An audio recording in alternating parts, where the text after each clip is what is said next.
Assalamu alaikum wa rahmatullahi wa barakatuh. Allahu akbar, Allahu akbar, Allahu akbar. La ilaha illallah. Wallahu akbar, Allahu akbar, Allahu akbar. Walillahil hamd. Masu kallo muna muku marhaba da sake haduwa da ku a kan shirin safiyanmu na Baina TV. Mahajjatanmu Ubangiji Allah ya karbi waton aikin hajjinsu gaba daya yau waton 7th Zulhijja, sai dai yanzu mahajjata ana shirye-shirye jibi da hau arafa. Ubangiji Allah ya sa a hau arafa lafiya, Allah ya karbe waton addu'o'in su kafa daya. Mu ma da muke gida da za mu yi azumin wannan rana, Ubangiji Allah ya karbi waton azumin mu. Yau dai a kan shirinmu na safiya kamar da kowace ranar Alhamis muke yin ta. Babu shakka za mu fara da kalaman karin karfin gwiwa. Bayan kalaman karin karfin gwiwa za mu je mu duba wato rahoton yanayi. A cikin dare mun ga cewa an ɗan yi wani ruwan sama a wasu wurare na yankin Akira. Ban sani ba in kai ma yankinka ko wurin da kake an yi ruwa, za ka turo mana sako game da ruwa da aka yi a wato yankinka, imma akan shafukan sada zumuntanmu wato musamman ma Facebook ɗin namu na Baina TV, ko kuwa kan WhatsApp number mu 055 shi ma za ka turo mana sako wato nuna mana cewa Ubangiji Allah ya saukar da rahamansa a cikin dare. Kawai dai wani lokaci ruwa ya kamata da a ce ya zama rahama, amma wani lokaci idan ya sauko musamman a cikin dare shi ka ga kamar waɗanda ba su da wurin kwana, wato waɗanda ba su da rufa sai su zama abin tausayi.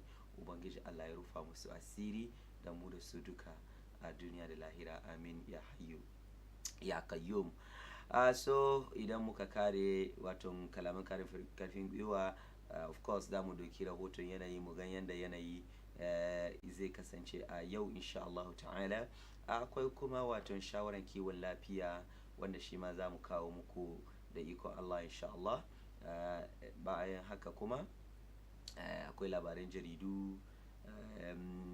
Bayan labaran jaridu akwai tattaunawa na siyasa, akwai kuma hira ta musamman wanda yau za mu kawo insha Allah. Muna da kuma waton wasannin safiya. So of course the morning is packed, kamar yadda Malam Bature zai ce safiyan da gaskiya ta ciku insha Allah. An so ba da bacin lokaci ba sai mu duba waton motivational quotes, waton kalaman karin karhin gwiwa na da safin insha Allah.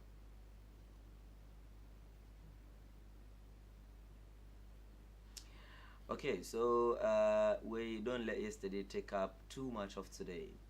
Mashallah, mashallah. Will Rogesco Koroges yace, we don't let yesterday take up too much of today. We kada ka bari jiya wato ya dauki dewa daga cikin yau, like ya bata maka lokaci a yau.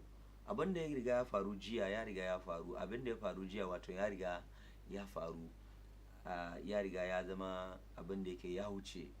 Kada ka bari ya zo har wato ya affecting yau din naka. Yesterday is gone, another day has come. Wato jiya ya riga ya wuce. Yesterday is past and gone. Ya riga ya wuce. Kurakurai da aka yi kai a cikin ka yafe makanka. Ka gane ku? Kurakurai, mistakes wanda ka yi jiya ka yafe makanka, sai yau ka gyara waɗannan kurakurai. Mun gane ko? Mu gyara waɗannan kurakurai, mu yi correction of mistakes da muka yi jiya a yau, so that mu yi nasara a yau. Amma jiya ya riga ya wuce, ba zai sake dawowa ba. Wannan kuskure da ka yi ba yanda za ka yi ka kawo shi baya, bai yi. Amma yau ka gane ko? Shi yasa ya ke ce mai wai yesterday is history, ya riga ya wuce. Tomorrow is mystery, ba mu san me zai faru ba. But today is a present. Ka gane ko, to an ka can baka present kuma kaman gifts kenan. So you make good use of today, abin da kake ciki. Amma yesterday is history, ya riga ya wuce, ya zama history, ya zama tarihi.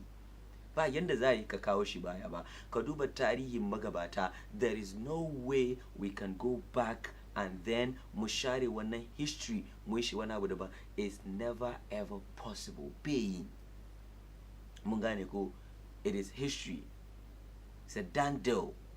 But yau shi muke cikin, shi ne za mu yi wani abu about it. Mun fahimta ko? So ya kamata mu kama na yau da hannu biyu mu gyara, instead of thinking too much about jiya. Abin da ya riga ya faru, ya riga ya faru. Jiya dan ya riga ya faru, ya wuce, yin. Amma ka yi tunani yau, she bari yau kuma ka gaza. You think too much about yesterday, sai ka gan kama ya zo ya yi me, ya bari ka gaza, ka fail yau kuma. And then you keep on failing and failing and failing because you cannot forgive yourself and move on. So abin da ya riga ya wuce, ya wuce. Mu gafarta kawunanmu, mu ci amfanin yau. Mu duba waton rahoton yanayi, the weather report for yau, inshallah.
Alright, so barkanmu da dawowa, and that is ya ake ce mai health tips, wato I mean gafara, weather reports na yau.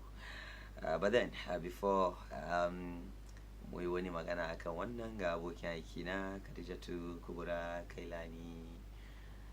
Assalamu alaikum. Wa alaikum salam. Naga maybe na kira sunanki in malami ne suppose ko. Kamar haka. Khadijatu Kubura Kailani. Naam. Right, ina kwana. Alhamdulillah. Masha Allah. Before nzo kenki, bari mu duba health tips and then share with you, inshallah. All right. Jama'a mu duba health tips. Inji su dai yi magana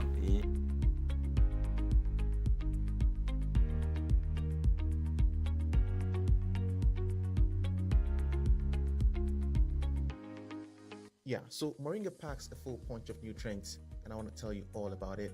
My name is Israel Mesgota, and this is Good Living Ghana. In fact, Moringa provides 7 times more vitamin C than oranges, 10 times more vitamin A than carrots, 17 times more calcium than milk, 9 times more protein than yogurt, 15 times more potassium than bananas, 25 times more iron than spinach. The fact that Moringa is easily cultivatable makes it a sustainable remedy for malnutrition.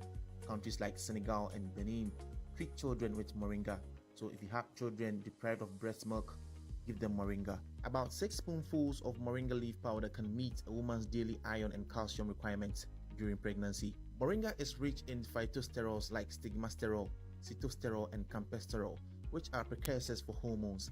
These compounds increase the estrogen production, which in turn stimulates the proliferation of the mammary gland duct to produce milk. So if you need more breast milk for your baby, drink moringa tea. Moringa powder can be used as a substitute for iron tablets, hence as a treatment for anemia. A good dietary intake of zinc is essential for proper growth of sperm cells and is also necessary for the synthesis of DNA and RNA.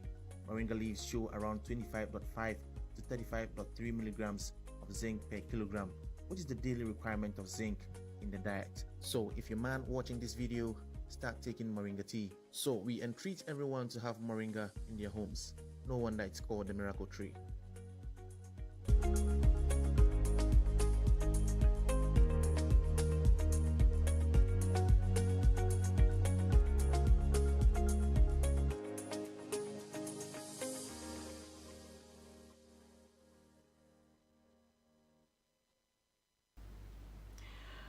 Okay, so barkanmu da watan dawowa daga wannan so lafiyarmu dai tana da muhimmanci kwarai da gaske. In ji masu magana wai babban makiyinka ba shi ne wanda baya son batunka, amma shi ne rashin lafiya. Gaskiya ne, ko da ke ina gan kamar makiyinka kuma to shi ma bai son batunka. Anyway, in as much as yes, wannan wani karin magana ne kuma it makes a lot of sense. Ko ya ka samu kudi ba za ka more, ba za ka ji dadin kudin ba, ko ba za ka ji dadin rayuwa rashin lafiya ba. So ya kamata a dinga kula da watan rashin lafiyar mu. Yau kuma wannan muka kawo muku kenan, a kula a yi aiki da shi. Karja, ina kwana? Alhamdulillah. Ya, yanzu na kasan ya kamata a baki ruwa ko kin azumi. Don kin san wannan lokaci akwai masu dan azumi haka, kuma sai ko kin azumi ko na san ku waliya bai kamata da ma ni tambaya ba, ka gane ko? It's actually obvious, ka gane ko? To Allah ya karba. Amin. Allah ya karba mana. Na'am. Yau na sauko. Na gani alamu. Yau na sauko. Ban so yi magana da yawa ba ne. Yau na sauko. Anyway. Amma kaman ka riga ya. Na riga ya alazan ko. Ka riga ya kowa. Ka ji gaba, ka ci face. Anyway, wannan ne na just to abin nan mu da su duka san muna tare. Kin gane ko? Da mu da su san muna tare. Insha Allah. Musamman wayannan kwanaki. So Allah ya karba musu. Ina gani gobe haka alazai za su ringa tattara kayan rawansu zuwa a shirya for Arafa ranar Asabar. And Arafa, to Allah ya karba musu. Mu ma da za mu yi azumi, Allah ya karbe azumin mu. Na'am. Anyways, so bayan haka ina gani sai mu duba question of the day kenan ko da muke da shi. Jiya ma me aka kawo question? I think working between choosing to work daga Canada ko Ghana. Mutane ce ba su aiki Ghana nan. But we had few abin nan da suka ce kamar sun yi Ghana. Ai ka sani maybe shi ya zo ya analyze a kwantu mu Zimbabwe. So ya ba ko ke take risk ba. Wannan na bai take that risk. Bilima somebody whether suna jin su, and then you know how easy yake a kashe bakin mutum among these foreigners. You know, they always talk about human rights. Ma sue the council about some man human rights ba. And because of that, when to risk his life in Ghana is on a Ghana, the little he's taking, and then especially because the last time we were talking about peace of conscience, for instance, so and then enjoy the peace of mind he's always having. Then once come on, and then they can't go away from their families. Need a kuluna for if I should be having money, if I'm wealthy, do na tour or custom wager, for instance, it's either I'm going to study or I'm going on vacations. Maybe Danny business in the Bawe come vacation, Danny business, Danny could do more. Danny business. Business, like maybe go on business yes, meetings, yes. business trips, business summits, the sort of because I still need the money. So while on the business meaning in no commercial come vacates. Look at the cure. All right. Because some opportunity now, you don't have to miss it. Okay, because some opportunity now. You don't miss it. You don't miss it. Yeah, Okay. All right. So I think question of the day. Now, this one is yesterday. Munkulus. That chapter. Yeah. Mumba dampar. So. Mumba dampar. Mumba dampar. Mundo kisha vina one paragraph. Ito. Question ingadi zamu solve abinga ni ready. Where is why? Where is why? X Y. Where is why? Where is Y? Find X. She's almost solve. Hey. Bill Gates na gani kasa no. Kama naga map kumori. To okay. So you have the option as a parent to either have Bill Gates tutor your 5-year-old son or enroll him in the Real Madrid Academy.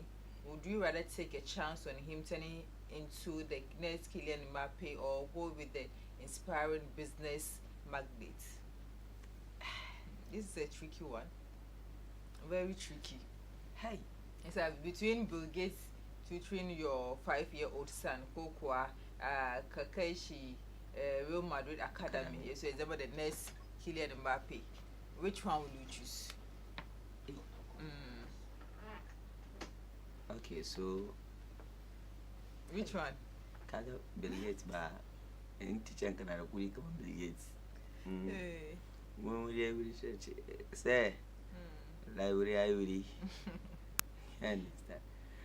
I think if you are rest assured he's going to become, or there's a possibility he's going to become the next Kylian Mbappe, I mean, you should just go for the Mbappe because the fact that, I mean, some of us were taught by rich teachers. But you're not rich. You're not rich.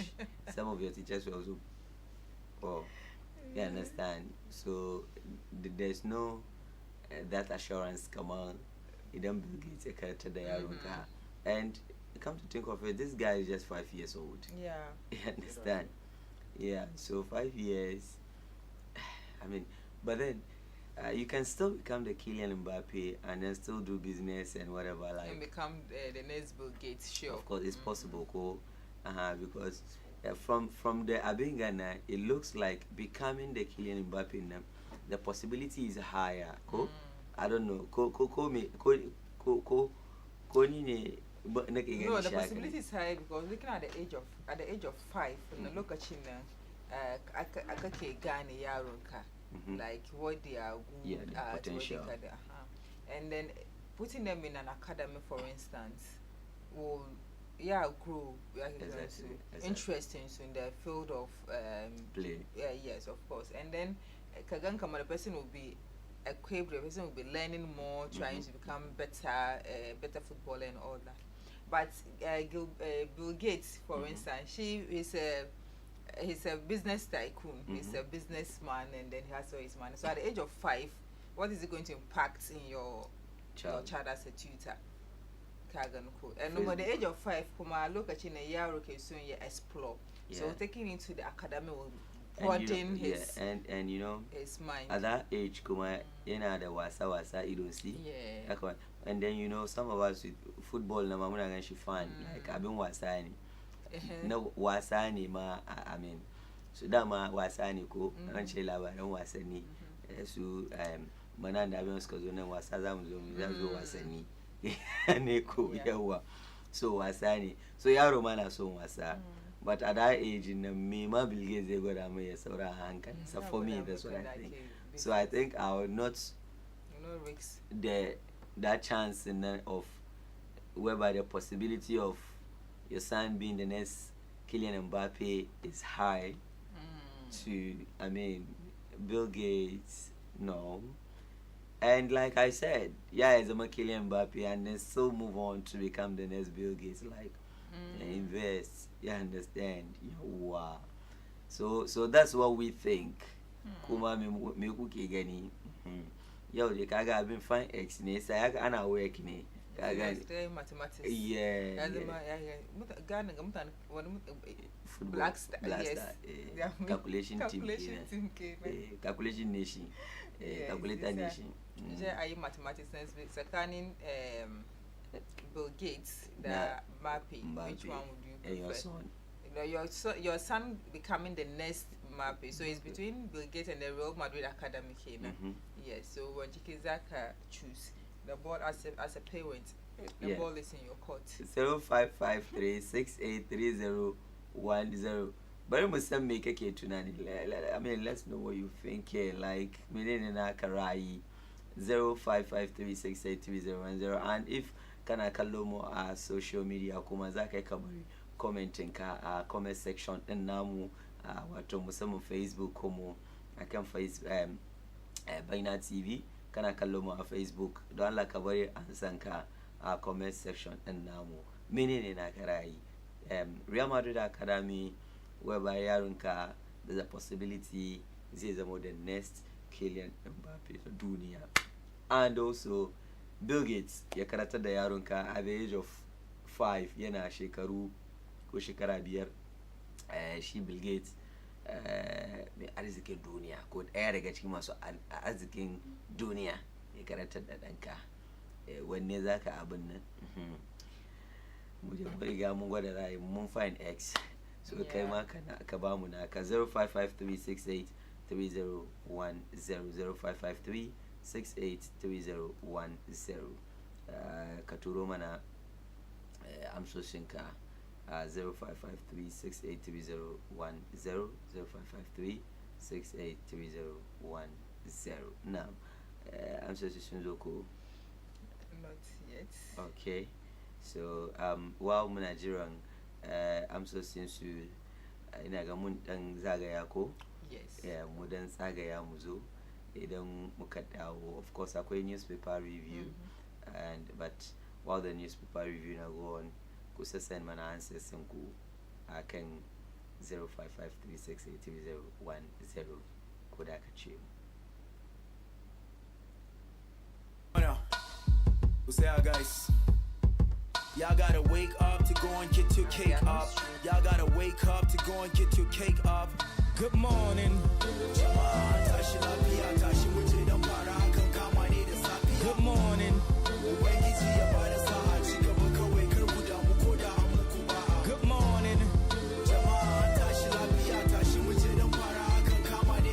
Good morning.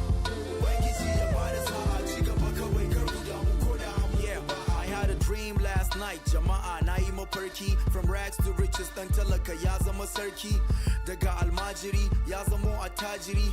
To ai ga zahiri na gano a majiki. Down to his knees, he's sick for his mama's blessings. The mama said your whole life is gonna be a lesson. Idan ka guje wa duk azalaman harka, sai ya baro karkara da bututu da jarka.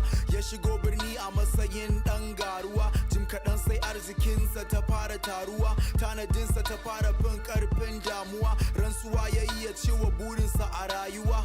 Nan take ubangiji ya ɗaukaka shi ya ci lafiya. Duk da dai an so a raunana shi. Shi ya karɓe mulkin kasashen nesa da kurkusa. Da muddin sarakuna suka ganshi sai su durkusa. Da na tashi sai na ganni a gado. Duk da dai kowa ya sani da ado. In sana'a na yashe kwata ne mai ruwanki. Kuka kake domin ta ganka kana leburanci. Good morning. Jama'a tashi lafiya tashi waje dan fara akan kama ne da safiya. Good morning. Ubangiji ya bada sa'a ci gaba kawai kar ku damu ko da an muku ba. Good morning. Jama'a tashi lafiya tashi waje dan fara akan kama ne da safiya. Good morning. Ubangiji ya bada sa'a ci gaba kawai kar ku damu ko da an muku ba. Yeah. Wai zafin nema baya kawo samu. Ci gaba da sanya kuwa ka mutu da shan kamu. Maimakon ka ringa cewa Allah ba su ku samu. Taro ka kira su ka ce ba daga namu. Giving up on your dream is not the way out. It's gonna hurt you when you see us get the payout. Erecting buildings on the most expensive layouts. I'm sure of it, I ain't even having a day doubt. The Asabaka Pada Shankunu Basiga, Kware Kua Baba Jindadi Mbazapa. To say Mutashi Munema the Woody. This is for my fellow hustlers with eye on the quickie. Good morning. Good morning. Good morning. Good morning.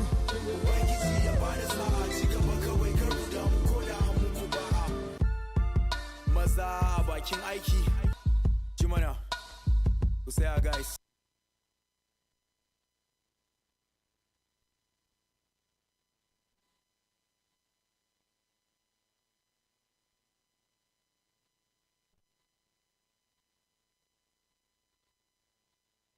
Barkanmu da dawowa, of course.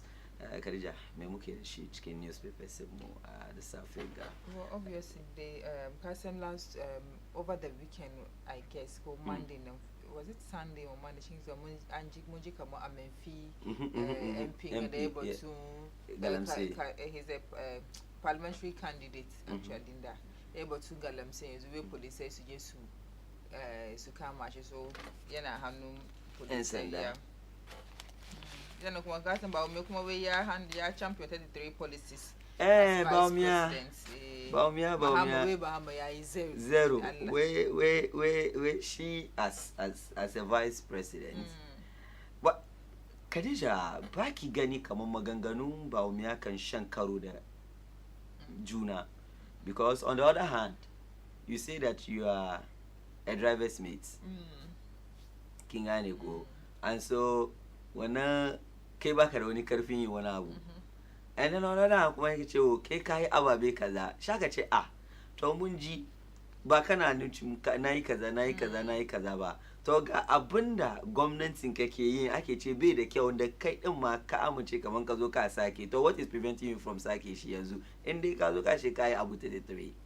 I know nature kaman she driver's mate it doesn't mean kaman be cool me.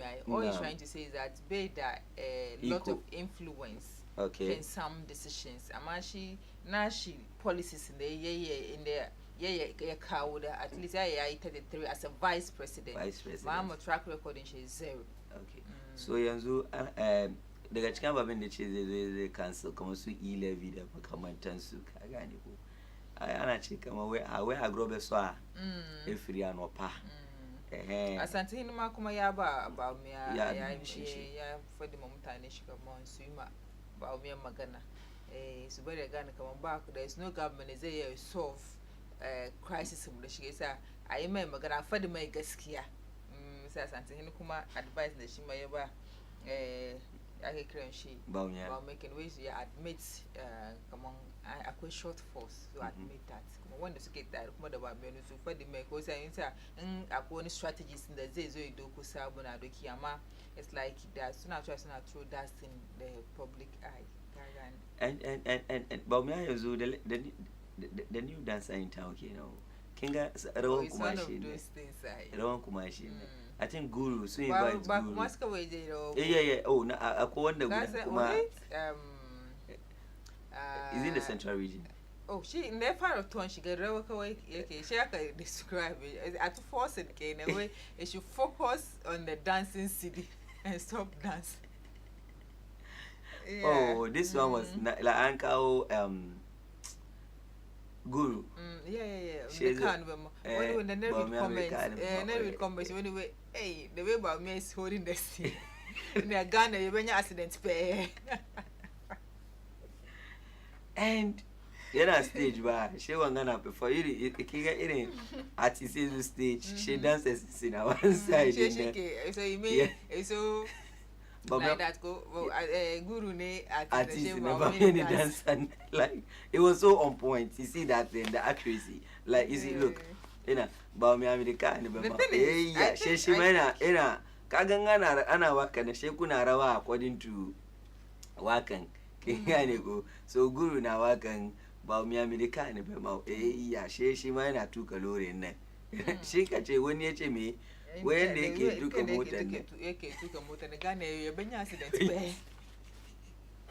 But easy when you anyway, Baumia, but Musa is But a you good know, dancer like that. No, like It's you one know, of those things. Politics. Politics. You do everything. Like for instance, campaign and this time around, I think Baumia is quite on point, but he's trying to get to the grassroots and so yeah. He just said the way he feels that what works they can at it's always among them. It's always among them. 33 like the vim. I was like, oh mashallah, the vim like yeah, chicken getting one way. What a way. I'm going at the vim. Like vim and they magana. But saying they can say I'm a vim shaking money. And I realized Kamamuri and she was a sherkiwa. The first one shinking to now when you look at the Zasu Abingan primaries in flag bearer Abingan in Kintuna, Murian she Asherki at that time. As the Asherki Go echo Mahama Kumashima at some point. Go Murian she has a Sherki. Yeah. Okay, from Sherkika Muria, she will come out on Labaran Jaridu. Now the Safiya. Of course, the Farada, the Ghanaian Times, the most authoritative newspaper. The Sikemakasu Lakabi. Well, let's safeguard our democracy. Majority leader urges citizenry presents 20 laptops to NTC. Waton majority leader kenan Afenyo Makin Alexander Afenyo Makin kenan yaba wannan waton cibiya ta NTC yaba su laptop wato guda 20 kenan sa'annan kuma yake musu wato magana cewa ya kamata a yi kokari mu kiyaye demokradiyyar mu as mutanen kasa. Okay, so Asante supports government education fund with 500,000 Ghana cedis. This is beautiful anyway. This is so beautiful. Is it Ghanaian Times Ghana story? Yeah, Ghanaian Times. So Asante yatemakawa wato educational fund na Gamanche with 500,000 Ghana cedis. That's good. Yes, and I think the Okonfanoche hospital project in Nakoma is still going on, and I mean the last time that Uche were in, I think there's been some massive improvements, and Asante Hene Alajazamanishi. FDA were unapproved advertisements. FDA slaps 39 media houses with 975,000 fine. What unapproved advertisement? What either advert in the bagaji? This advert FDA. This advert. What night she sold this advert FDA. Okay. Wannan kayan abinci da sauransu da FDA ba su amince da su da wasu gidajen talabijin ke advertin wa'annan yanzu FDA Food and Drugs Authority kenan ko sun slapun su sun mare su da sun mare 39 media houses wato gidajen talabijin da kuma rediyo da sauransu ko gidajen sadarwa na labarai guda 39 yeah 39 with kudi adadi 975,000 Ghana cedis. Dr. Baumia needs time to name running mate. Also, Ajman advises MPP supporters. How many months to elections? 6 months to election. And the MPP, Bamusang, running mate, so how Yeah, yesterday I was talking. We were discussing this. Yeah, I think it's too late. It's some late. Halwa, you recommend they are not perhaps to decide, but Always. confusion, chickens, you know, they don't. What's something to cow machine? You can't even tell. Yeah, because 6 months to elections and still, before one other one in a running mate, but in Agani Kama is too late. It's late. I mean, it's late. Yakamata MPP, the Baumia, Suko Kari, Susu Gagauta, Muna Somusan one in Abinganshi. Back paging Ghanaian Times Kuma, government should invest in farm inputs to boost food production. TW and Africa study kenan suka ce ya kamata gwamnati ya saka jari da yawa a cikin farm inputs ababen gona to boost food production wanda ke zai bar mu samu abin cirewa a kasa. National Health Insurance Authority releases 300 million Ghana cedi for disbursement to health care facilities. Okay, so that's she acting chief executive na National Health Insurance kenan Dr. Da Costa Abuaje ka wannan sanarwa cewa shi National Health za su sake kudi ko adadi kudin Ghana miliyan 300 kenan 300 million Ghana cedi wanda ya ke za a bunkasa harkan wato kiwon lafiya kenan na kasa. Na'am.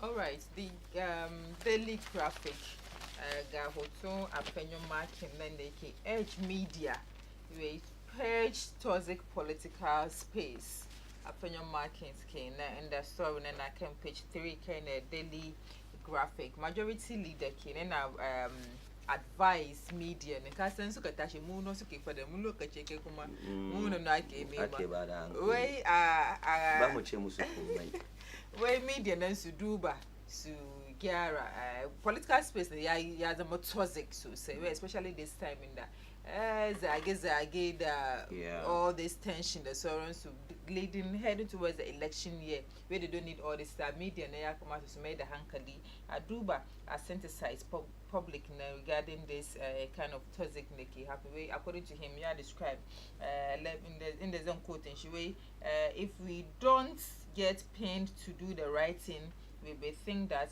for the sake of vote, we should say whatever we want to say, and this does not help. It's a market come magana shikman they can soon story in page 3 of the daily graphic.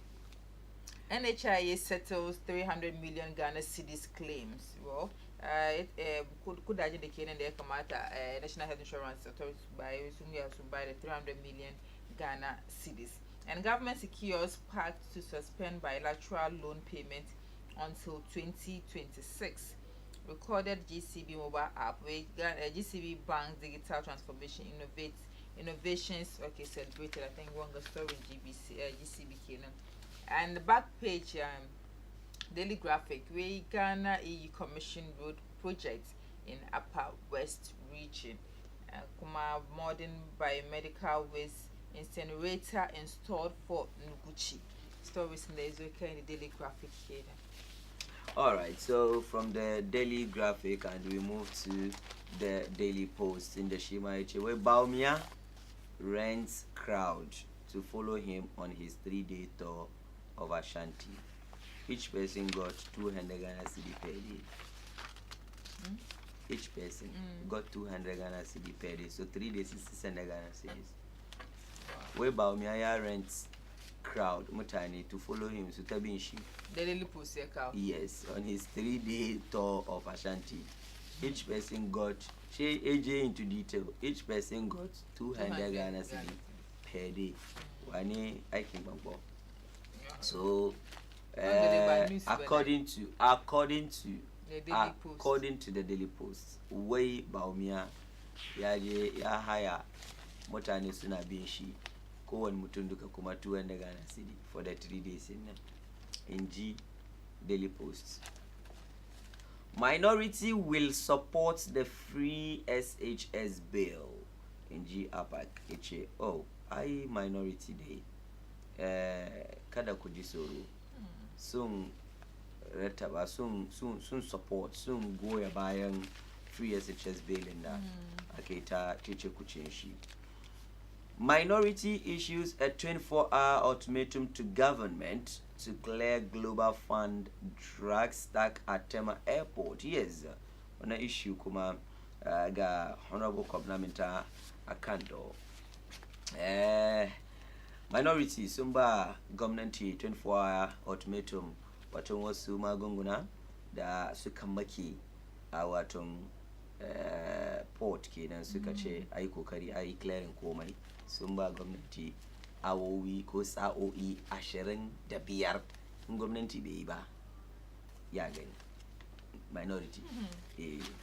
Cecilia Dapa's ex-maid demands all investigation documents on ex-minister husband from OSP. maid na Cecilia Dapa kuma kin ex-maid, sorry, da aka ce ta doki $1 million, the richest maid in the world. And back page na Daily Post, Tottenham midfielder Ndombele's contract cancelled. Ndombele yanzu dai contract shi an cancel din si. Messi plans to finish his career with Inter Miami. Yanzu fi kare wurin nan. Inter Miami yanzu dai Messi ya zama Hollywood star. Isa dole ya kare wurin ko? Don da mun ji kaman ya je ya dawo Barca ya zo ya end career shi Barca, ya coach Barca. 2026 FIFA World Cup qualification. Comoros beat Chad to lead Group I. Ghana drop to second. Ina ganin jiya mai wannan magana. Ko da yake da Comoros da Ghana dukkaninsu suna da 9 points. But come on, I thought when your top group qualifies automatically. Yes, but soon carry the first round and the first leg, so the next leg now will happen in next year. So Kinsa is a home and away team. So when the mukaje home she has a home, when they go home munje home she. So after one and carry first round in so that the second return matches in Kenya. Akaja buga lokacin when they lead automatically ya qualify, but there will be some playoffs as well. But the automatic qualification then cut up team on Kana she katum make hanyanka now. All right, so daily guide kuma we show gahutung number one and show business model DPP this number one. It's a way come number one your cow business model they use chicken icon. She's the director of public prosecutions Mesuna Yvonne Atakura we that challenge chief executive officer of the defunct Mesgo Ghana Limited and Apia Mensa the Kumaka Senshi number one to open his defense and tell the court the model on which his businesses operated. Yes, hello, the number one, but when shinga, the way soon, Yagoda Momutani, one model, see business. Nkaka good, one got among back 100 million. Because on the break again, how did it work? You wanted to help Ghanaians. Do I check our models? You wanted to help Ghanaians. Also, NDC kicks against free senior high school bill. Well, I think I read somewhere yesterday in Dakacheka Monsoon Aminche. Yeah, so and when you look at the daily posts, Kumashimeche minority will support. Kumanaji Apak Kumaina. Yeah, Gashi, yeah, Apak and then the Gashi minority will support. And later during the day, even I heard the news come on. I do send some support when them free senior high school. So I don't know. Daily guide come on soon late kadam with their reportage. Also, way autumn fall Laos Baumia. You are respectful, and humble. We are too for Queen ya ye be Baumia, and they catch you come about me nada. Let it be Kuma be the Girman Kate. These are some qualities that I so again come on a leader possesses. So in the he is respectful, the humble. I think it's good qualities in that. Oh yeah. Autumn for do. And then Gamanche leads Clean Accra campaign. So we Gamanche kuma we are for a clean Accra de Kuluana lead clean am still are they still back page in daily guide kuma we Ronaldo 39 playing Euro 2024 a gift in quotes. Yeah. But I think I heard an interview in Akachika Yachika it would be nice in the day at career and she to play the Euros in 2024 and then anyway that's his wish. So yeah. And even some of the Akwe matches in the Sukabuga I think those were friendly score. And Saka Kwalai and you see that's the guy in yana kan kafan shi sosai. And Ronaldo na shi yana ba mutane mamaki at his age, like 39. imagine lokacin da Ronaldo yake Manchester United, all the players, all of them A to Z, wanda yake suke ball da su dukkan su fa yanzu dukkan su ba wanda ke ball, dukka su Ryan Giggs, su Rio Ferdinand, su Luis Nani, su look, these are names da yake ya zama tarihi a football dukkanin su duka. But Ronaldo still ina wasa ina kwallo, yeah. So Ronaldo na shi na abin ban mamaki ne, yeah. All right. Gashi nan kuma the way the day's exclusion, coach decision. The day's exclusions, coach's decision. Or to add the job.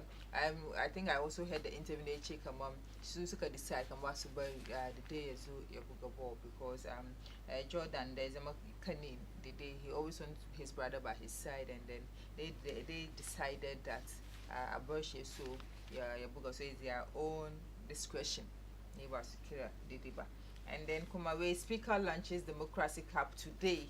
We democracy may have some 30 years ago is and launch a Democracy Cup and launched by Parliament to commemorate 30 years of parliamentary democracy in Ghana. Well, let's see how it goes. What on democracy mu kabina min kabi. Fadi wani ni man fadi wani. Yes. 30 years. Ya samu shekaru 30. 30 years of parliamentary democracy. Parliamentary democracy in Ghana. It's soon launch CAP in that way. Speaker of Parliament Alban Sumana Kingsford Bargain and the leadership of Parliament will today launch the maiden Democracy Cup at the Justice D.F. Annan Auditorium at the Parliament House in Accra. The Democracy Cup has been instituted by Parliament to commemorate 30 years of parliamentary democracy in Ghana. The launch would be attended by members of Parliament, the media, and officials of the Ghana Football Association, the Ghana League Clubs Association, and other stakeholders. It's a shaking and they try to take a cover. Nega abin ga ku Parliament. Daga Parliament kwen politics ta gani. But one, it's a bit of sports here. Then Manan.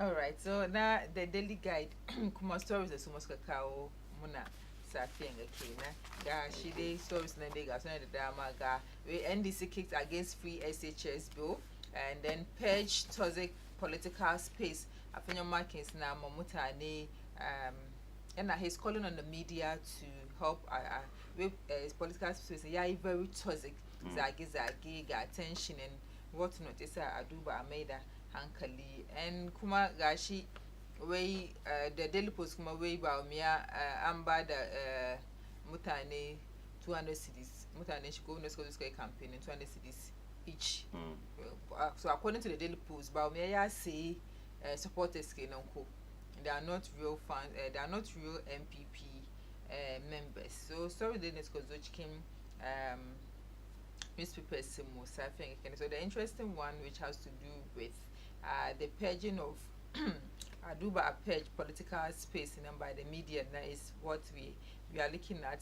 Command NDC, but with the NDC story that could just kick against PSHS. On the other hand, Kwamunji Apak Shima is part of the Education Committee in Parliament and yeah for the boldly an interview from the NDC will support the bill because PSHS they will even to indicate that they are not going against the Kokwa back among us to cancel but that's the main reason why they will be supporting that.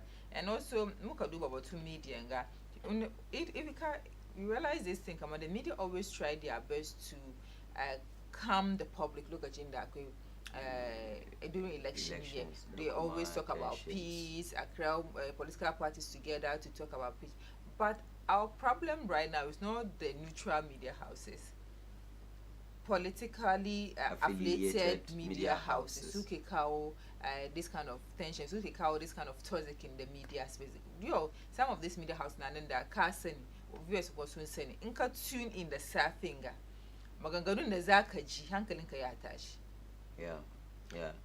It equally go to the print medias, and we have some of the papers here.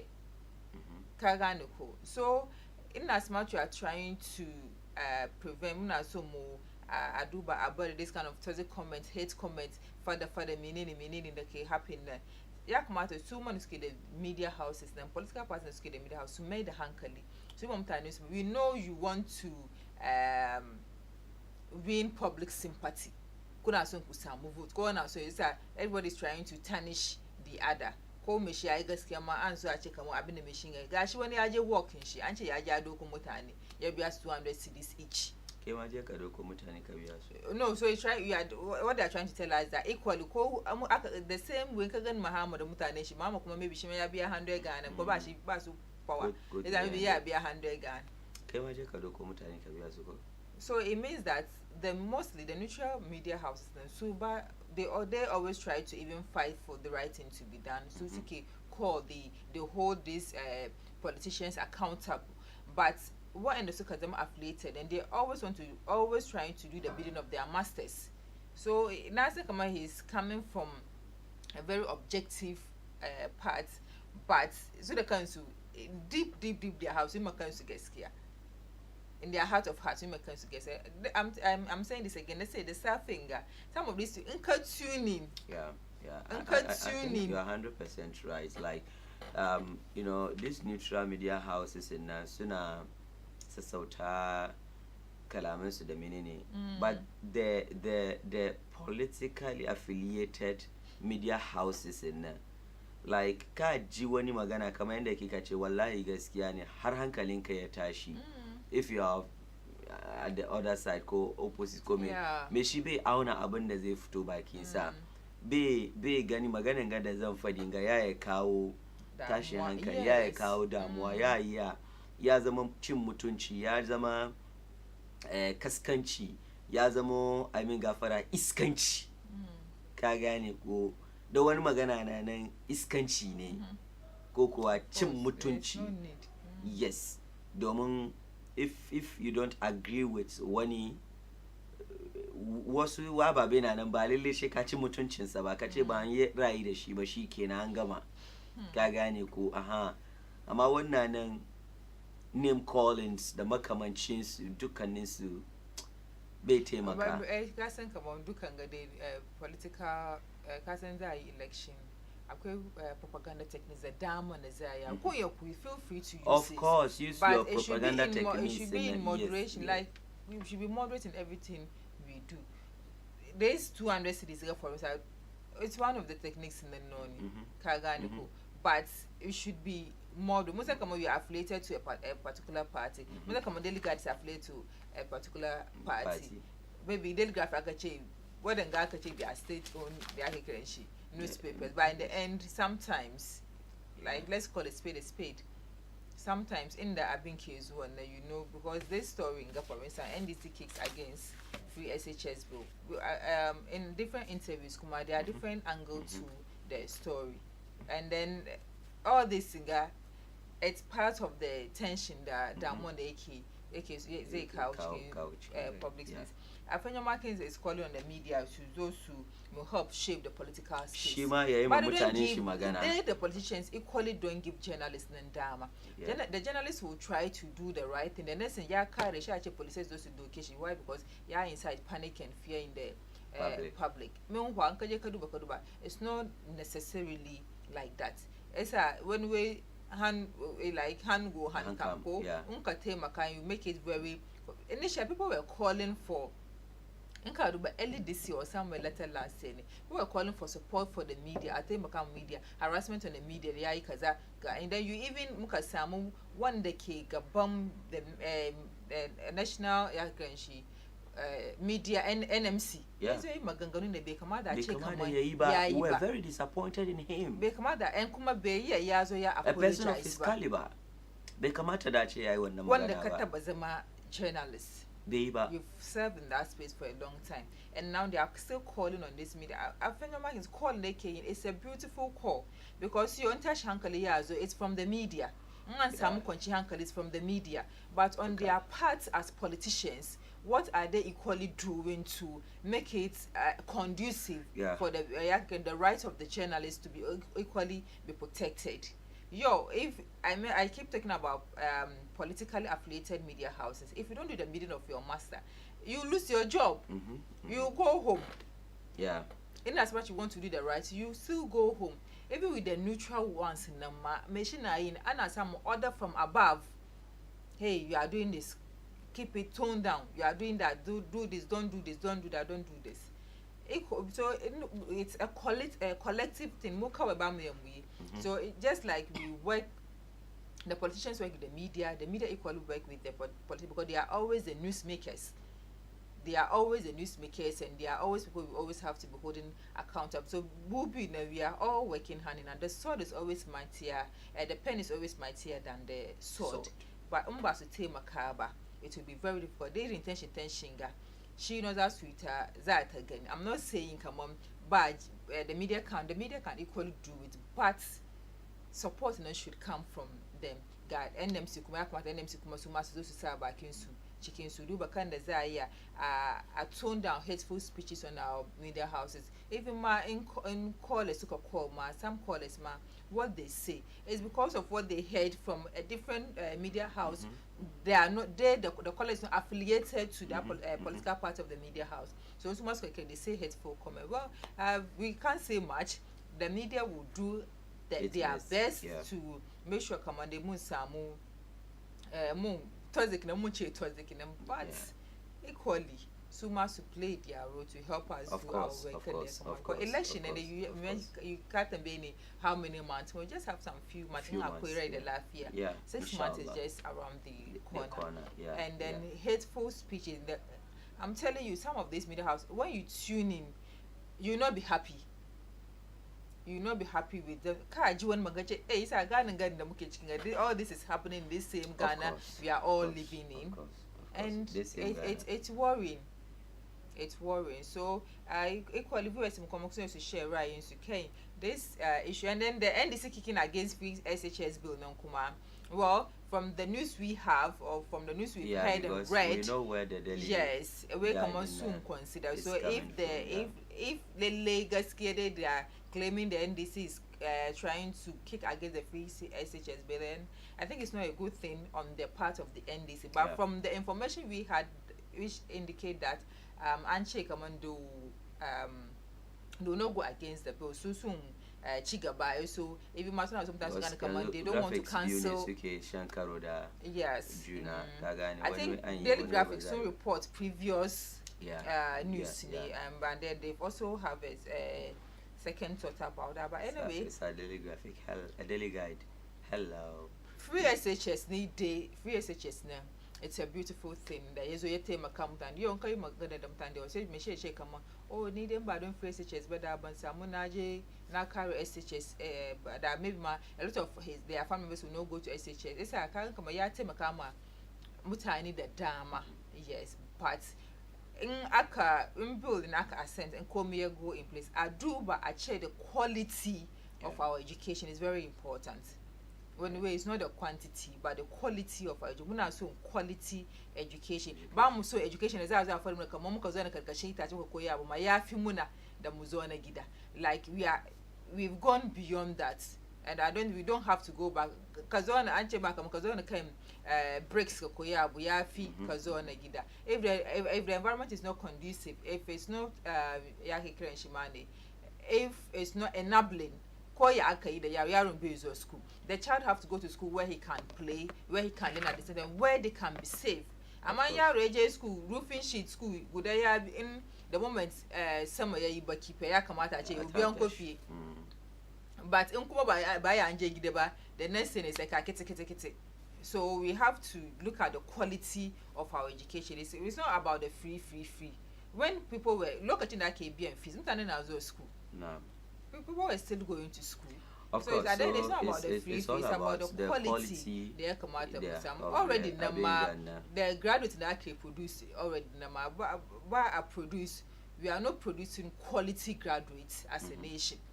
And then Gaskiani. And then when we have engineers, but our roads are being constructed by the Chinese. And so that's the quality we are talking about here. Yeah, Muna the Komai, but yau ka ga wani babban mutum ma ya samu wani ciwo shace shan kai shi India ko an kai shi Turai ko wani abu ka gane ko so that's the graduates da muke batun su da quality su kin gane ko ba zallan zuwan nan ba. So if of course the free SHS is a good thing, but then ya kamata a duba da kyau a assasa a yi shi yayi kyau. But I don't think that any government will come, since the free SHS it has come to stay, believe me. Just that the next thing da za a yi shine a yi mai a duba shi da kyau. Of course, so ina ga at this point now good morning, I'm Eben from Kwabenya. Truly speaking, Canadian passport is valuable than Ghana PhD. I think that was yesterday's so yeah, so when you come away Yakubu Dauda, she allow for the one, and then Elias Al Hassan. No. Come away. Is it an English program or Hausa program? It's a mixture of both. I believe you are equally understand both languages. So we are serving you and serving. So it definitely can understand what you're talking about. So it's a mixture of both. In as much you are trying to speak Hausa, we are not entitled to type English. So it means that type chicken Hausa. So unfortunately, it's a mixture. So Elias, Mungode for having. Try. Keep on trying to serve you in the English, and then by then still come as we are speaking the English, come and then patronize us. Mongode. So ina ga mun je hutu na dan takaitaccen lokaci mu dawo sai mu ci gaba da shiri insha Allah ku dakace mu. Assalamu alaikum.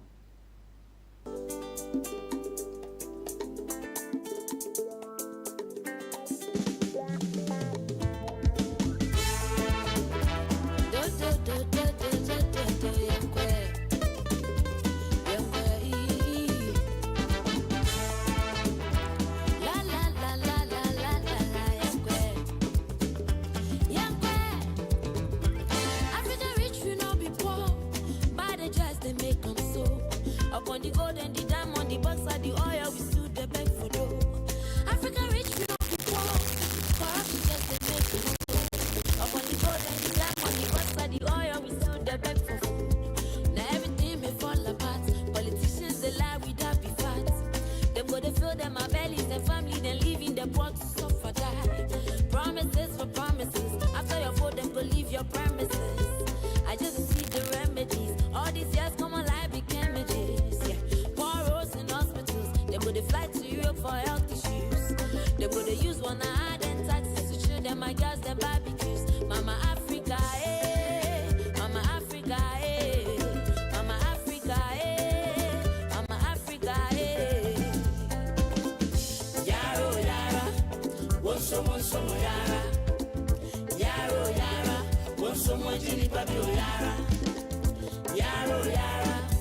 Wonso, yara. Yaro, yara. Mama Africa, the people, yara.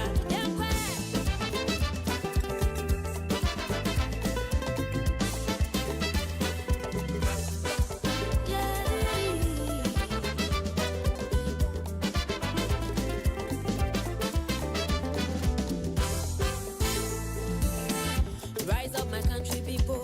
Rise up, my country youth. We they deserve the best, no evil, or we go match for boot for boot.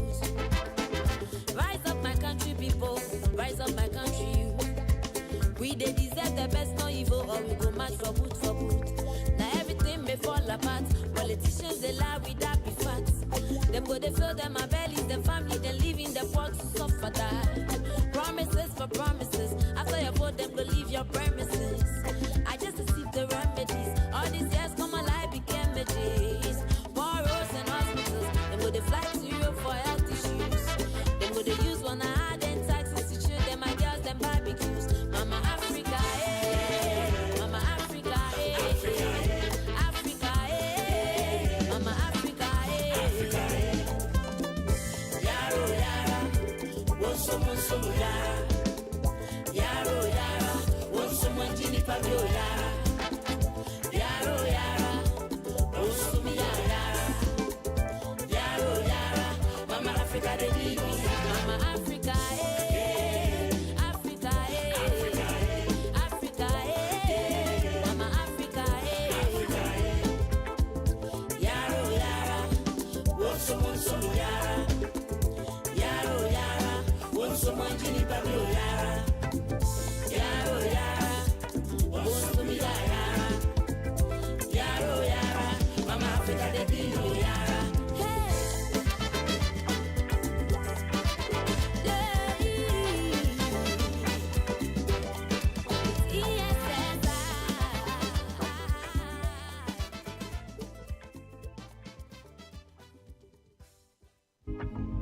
A big sound, a big tune.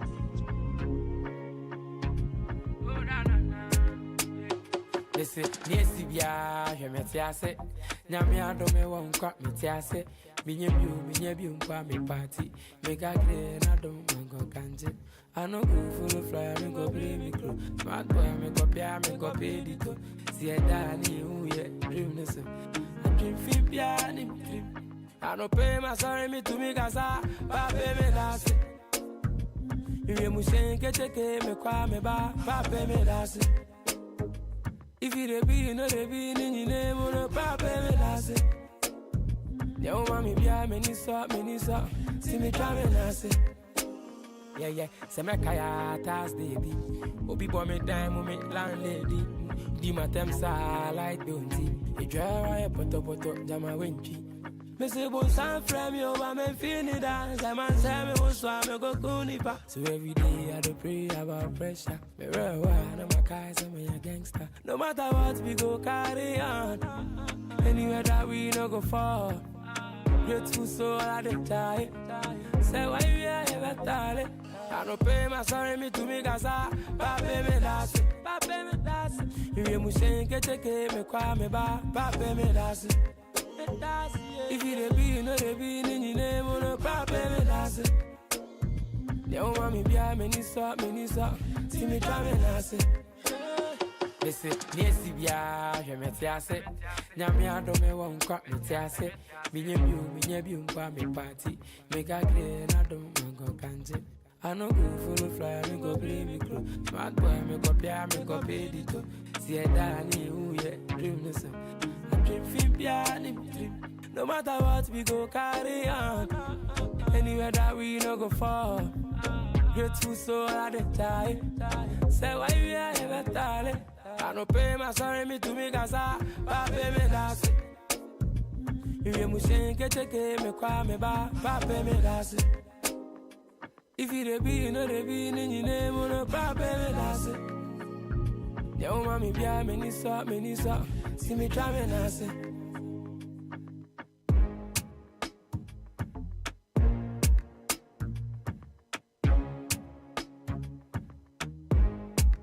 Sacred beats.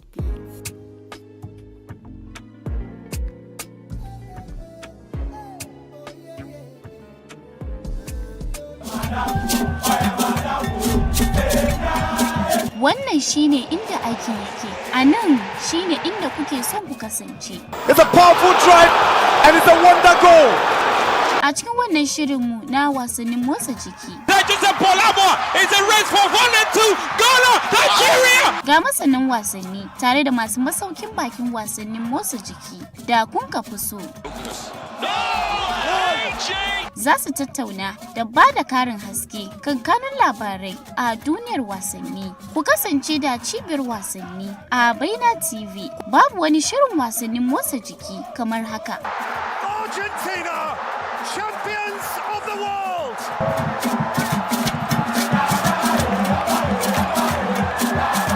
Cibiyan wasanni kowace ranar Asabar karfe 10 da safe a kan Baina.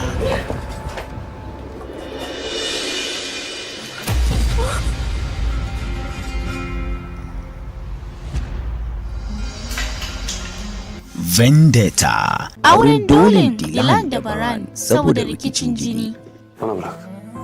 Ya rikide zuwa soyayya ta gaskiya a kan lokaci. A wannan rana mai duhu lokacin da suka yi bikin aure da ainihin bikin, mummunan harin da aka kai a gidan ya kawo rabuwa tsakanin Baran da Dilan. Gözümden akan tek damla yaşa bile tahammülüm yok. Lütfen bir daha ağlama. Dilan ta yi batan wata uku. Baran ya haukace da haushi, ya tayar da dukkan kabilar don neman matansa. Baran Aga ya tura mutanensa ko'ina, ya sha alwa'ashin gano duk wanda ya dauki matar da yake so ya sa su biya.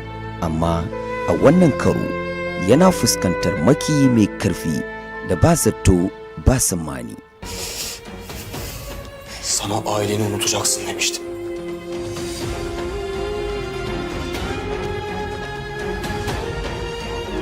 Vendetta. Jarrabawa mafi girma fiye da waɗanda suka taba fuskanta tana jiran Dilan da Baran a wannan babban yakin da za su yi don sake haduwa.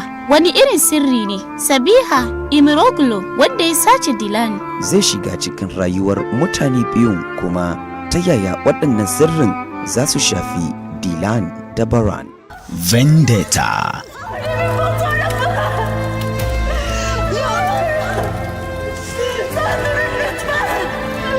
Bırak kızım ya. Ne olur. Orhan Bey ne olur bir şeyler yapın, kız yanacak. Yavrum bırak. Bırak yansın.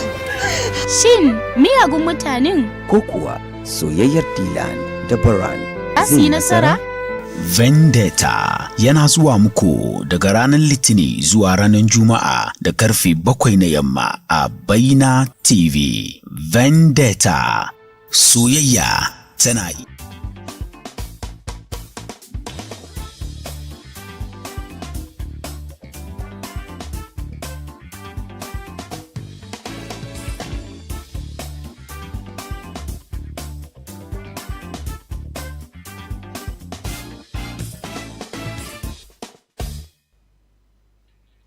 masu kallo barkanmu da dawowa daga wannan hutu na dan takaitaccen lokaci. Har ila yau kuna kallon shirin Tsarin Safiya, wato a nan muke saranta safiyan ku kowace rana.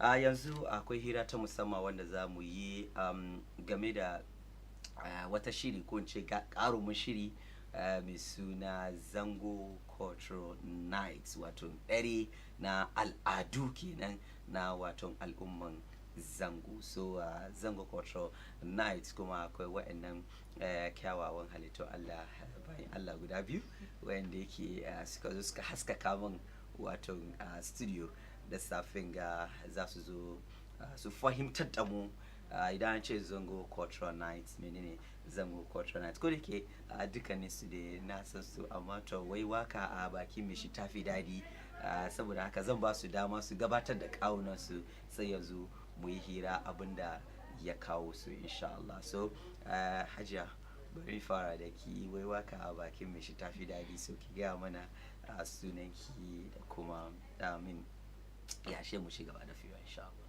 To na gode, amin. Assalamu alaikum jama'a. Sunana Nura Muhammad, kuma ina cikin teamin da suke organizing wanga event shine Zango Cultural Night. Alright, so Nura Muhammad wanda aka fi sani da Nura the Linguist. Mashallah, Nura the Linguist. To, and then also Hajiya, nam sunanki, your name. Thank you so much. So Hajiya kun san ita nan ta sauko bai ci ma ba, ka gane kuma. So na ga mun turanci mu a wurin ke inshallah. So Hajiya, your name please. Thank you so much. My name is Wasila Musa. Nam, so kindly projects. My name is Wasila Musa. Okay. And I'm a team member of the Zango Cultural Night. Mashallah, Wasila Musa. Mashallah. Right, so Zango Cultural Night, Munji Zango Baina TV day, I mean it's common. Was some Muduka sun san Zango Cultural Night, Munji Zango Cultural Night. But for the sake of viewers some more Hari Layo di waka wakimishi tafida do kuke shiria shirin na Zango Cultural Night. Bari fara da Kinura, Zango Cultural Night gaya mana, what is Zango Cultural Night all about? Is it batun suna and then batun culture, like menene Zango Cultural Night? To Zango Cultural Night yanda sunan nan ke explaining din shi event ne da muka organize don mu kawo kabilu together, like kabilun zangonnai mu duka. Ka san wayanga kabilu kuma suna da ta'adun su. To mun organize wanga event ne yaso mu kawo kowa together kuma mu promote peace a cikin zangonnai mu. Na'am. Wow, great. Hajiya Wasila, akwai wani karin bayani? Like is there any addition? Can one name? And just like she said, so the program is actually designed to promote the cultural heritage and the unique tradition of the Zongo communities. The unique, I mean unique underlined. More highlights, unique tradition of the Zongo people. And of course, the Zongo people have the unique traditions, but unfortunately, it's like Muslim, but Muslim, one common ground ko platform inda yake za mu display mu nuna ma duniya unique traditions and rich cultures mu. And so so that's what Zongo Culture Night is all about. Okay, so yaza kadama da shirin, when is it happening and where is it happening now?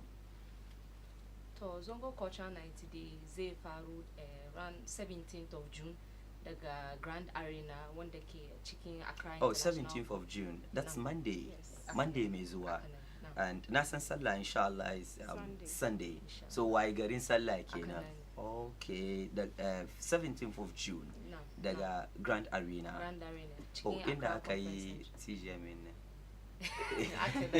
Oh, okay, great. Accra International Conference. Oh, TGM, yeah, you know, Grand Arena, honestly, is one of the event space go centers in the K.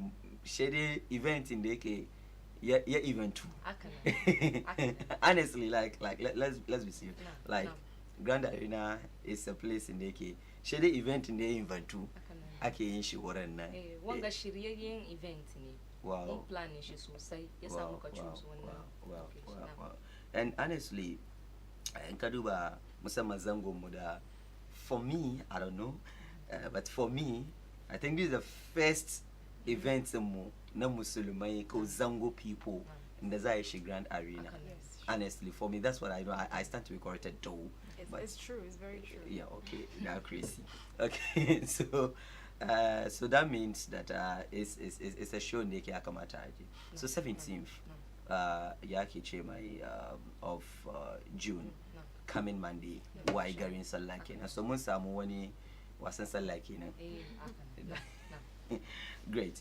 So when you are tambaya participation, like in one nason yazo, like yazamuzo, like in the nason zo yanzu naji 17th of June ko zai program na kuma daga Grand Arena. So ya zan samu zuwa, akwai tikiti ne, akwai, like, how is it? Yes, we have tickets going on for sale. Okay. We have various. So it's a ticketed event. Yes. Okay. It's a ticketed event, and we have one for regular, which is going on for 120 Ghana cedis. Oh, 120. Just 120. Hende Ghana 12. Yes. Sorry, 10 Ghana 12. Like. No, I'm trying to get it, like 10 Ghana 12. No. Yes, very affordable. Just 120. 120. And the Ghana Guda, 20 Ghana Guda. Oh, come on. Now. And we have VIP to 200 cedis. 200. We have one for couples. And that is also going on for 300 cedis. Okay. Like so us, yeah, of course. And you can purchase them. So the couple there is how much? 300 cedis. 300 yes, for couple. For couple. And then the VIP is 200. And then the regular is 120. 120. Great. That's we are just going to have a fantastic dinner setting. So we are urging everybody to I know Grand Arena, you know, Grand Arena events at Grand Arena are top notch, you know. Kaga wanga corporate idan mun shi kaman corporate event. Okay. Now, okay. Mun wuce wannan yanda ake organize events ba wani organization ba kaga yanzu akan ga level na ya karu an ba shi standard standard ne inji wani wai ba na kowa da kowa ba na'am isa in kai ma ka zo ka san kaman kai din ma da kai ake tafiya in ka biya wannan 120 ka zo ka san kaman da kai ake kai kawowa wato ka kai ka isa amma ba irin kaman a tashi na kowa da kowa wannan ba no. Okay. So couple nan an ce couple, does it mean domin sa abu da couple da abu biyu kenan aya sa mata biyu so mun zo couple ne mu biyu or maza biyu sun zo ka san boys, especially boys in nan like sun tashi sun zo mu maza biyu ne like ya couple na ku abin nan ku haska ka mana wannan ya couple nan. Na'am, ka san mu farko kamin mu shiga cikin komai mu musulmai ne. Kuma in cikin musulunci aka doki English word couple. Muna nufi da ma'aurata. Okay. Na'am, kaman su ku. Okay. Masha Allah. Ma'aurata kenan. Yasa namiji da matansa. Na'am. Shi muke nufi da couple. Okay, namiji da matansa. So yankuri da mace da miji kowane couple ɗin za ku zo just 300 cedis kawai.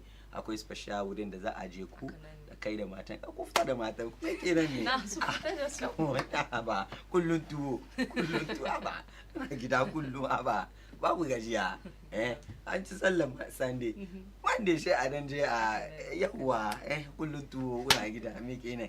Okay, that's great. So I think it's very affordable actually. And what about the time? So the event starts at 5 p.m. in after 5 to 5 non kuma zamu fara da red carpet ne. Okay. Kaga mun ce maka corporate event ne. Komi mu shirye yake. Okay. It's a red carpet. Red carpet. Nam. Who are you wearing? We shall see on that day. Rather you guys have so there's going to be questions like who are you wearing and what inspired your looks and blah blah blah. Mashallah. It hardly happens in some way. Cikin zangonai mu bai kan faru hakan. Amma muna so mu karfafa kaman kagan cikin komai yanda na faɗi daga baya mu musulmai ne kuma aka nan ne akwai ka'idodin shiri kai kan musulmai to mu karfafa wannan ka'idodi a wurin ranar nan domin cikin komai ya fi musa addinin mu gaba ko ba ka ba nan isa in kai shirin da bai dace ba ko kika yi shirin da bai dace ba ko tickets 10 zaki si ba mu bar ki shiga ko ba mu bar ka shiga akana zamu karfafa wannan ababai daga wurin isa yan kure kowa ya make sure kaman shirin na modest kuma beautiful kaga muka ce red carpet ba she modest kade ba kaga yanzu kuma fashion ya shigo cikin yeah of course Charlie, zamanin da ake sada abaya 1,200 da abaya 2,000 abaya 4,000 kasan kamar akwai wani abayan kasa da shi red carpet da kanshi ya san kamar ka so ka represent of course zamanin da ake sada but you know yeah so I like the fact that you can emphasize kind the issue of modesty as Muslims ya kamata shirin mu yayi kyau. I mean mun shiri mai kyau mu zo mu wala mu ji dadi ba mun zo wani promiscuity ko wani nudity abin nan da sauransu kama ya kamata a san kamar mu daban ne exactly but we are operating on the standard king and go so for the first time I like red carpet really I mean it hardly happens like like a red carpet as in red carpet and then atambeka who are you wearing what inspired your looks the makamancin so I mean musulmai ya kamata mace muna look good right yeah that's great so very cool so su wada like when you check zongo culture night make a chicken like wada ke zuwa on board like what are we expecting at Zongo Culture Nights now?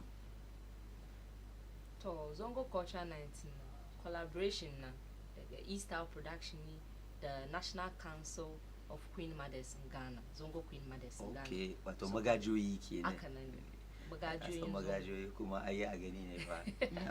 Aka nan. Na'am. Su two organizations ga suka zo tare suka ce kamar bari mu yi wani abu da zai promote zongo culture mu da zai sa mutanen zango mu gaba ana magana mu samu abin fadi don kamar yadda kaje TGM mun gani kan social media an shiri an kaza zango ba mu so mu saura baya okay me muke yi al'adunmu na yake zuwa kuma muna so mu ci gaba cikin wannan yasa two organizations sun ga suka zo tare suka ce bari mu yi wani abu da zai promote zango kuma aside that kuma mu more mu ji dadin sallah haka nan yasa yanda aka yi Zongo Culture Night izo together. Wow, that's how come Zongo Culture Night came into being. Exactly. Okay, so akwai artists da kuma wasu special guests of honors da sauransu da za su zo on the night. Now, like so who are we expecting? To muna expect from our Nigerian side kasan mun kawo brothers mu daga Nigeria da suka shahara a cikin wakan Hausa na kuma muka ce zango Hausa na cikin yaren da aka karfafa daga zango of course yasa kuma Hausa yaren zango aka nan yaren zango in ka ce ka fito zango kowane expect kamar kana jin Hausa kuma in kana jin Hausa akwai wakokin Hausa of course Kagani. Yes, I take a Nigerian cow, Nigerian brothers, Hamisu Breaker, the Namenj. Oh, Bawanandio, no Sukai, this shad and waka. Baby now, Kwana.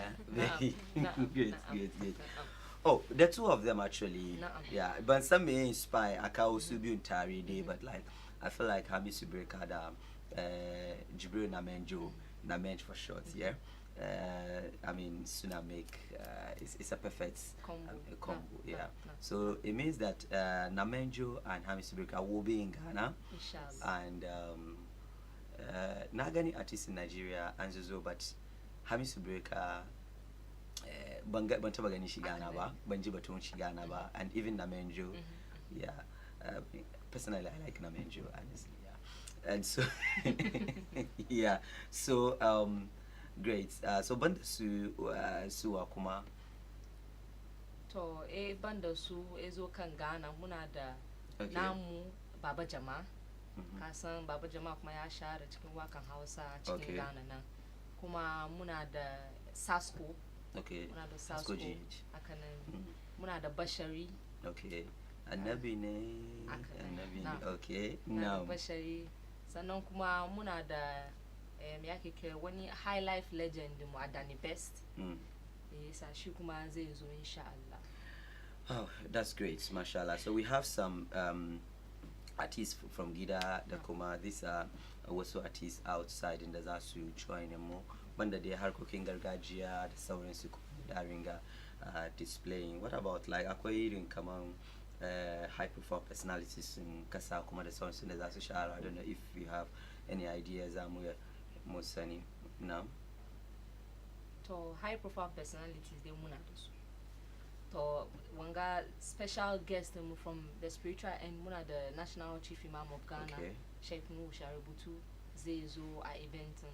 Muna da sarakai mu daga cikin Ghana cikin zango mu da suke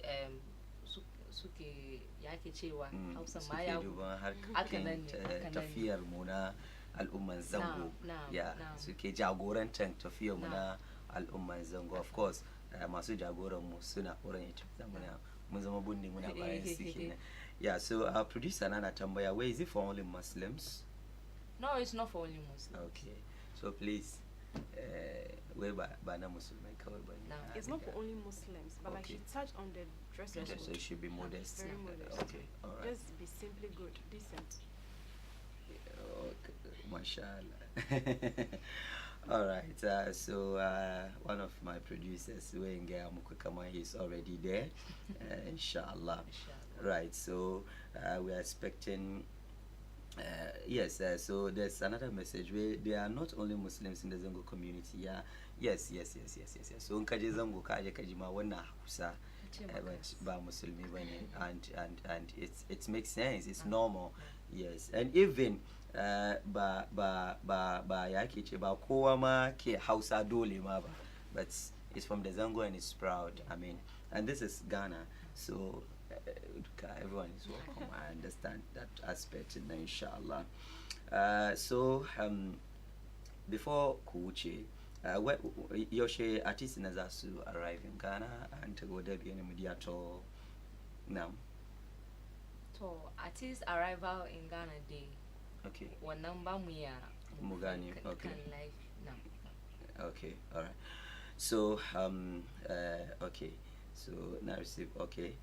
Where the artists are likely to arrive tomorrow. Okay. Now, so the artists are likely to arrive tomorrow, inshallah, and so Baina TV are expecting to have the artists here again, inshallah. So once you call saboda kai do kan yi gangan jiki yayi me yayi sira yawa, so mun kawo musu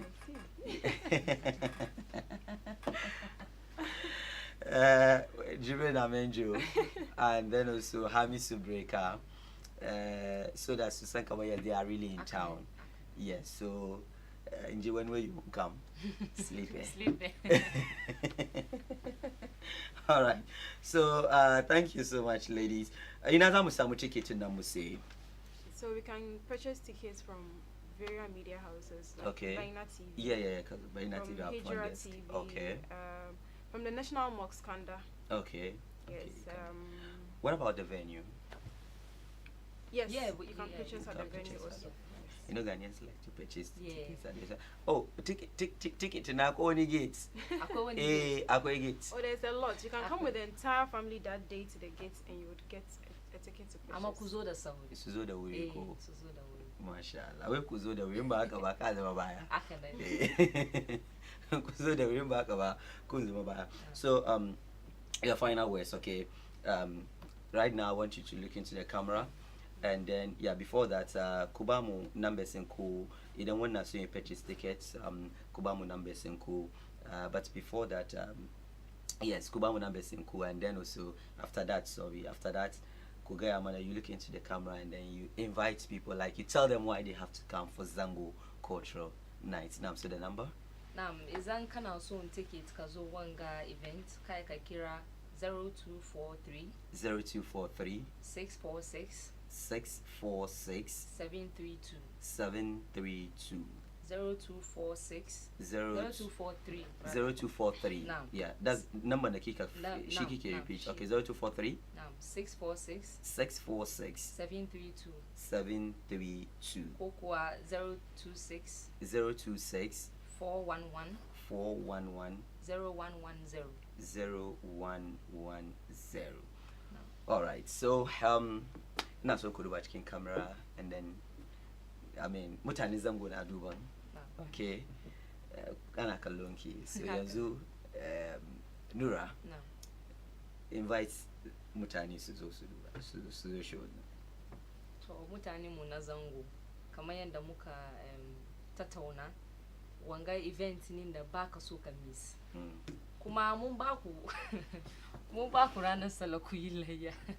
Washe gari ku zo ku ji dadi ku more ku display al'adu da yaren mu da ke cikin zangonnai mu kuma kamar yadda muka fada wayanda suke Baina TV su su zo su samu ticket wayanda ke ta nima su je nima runabout golf filling station Marhaba FM National Mosque akwai wurare daban-daban da za ku yi ku samu ticket ko kira number da muka nam amma muna karfafawa kama wanga event ne da bai fi ku miss ba ya fi kuna wurin ku gan abin da wayansu kuma za su gani ba shi an zo an fadi muku ba ya fi ku gan da idanunku yasa insha Allah 17th of June mun so mu gan ku a Grand Arena daga Accra International Conference Center insha Allah.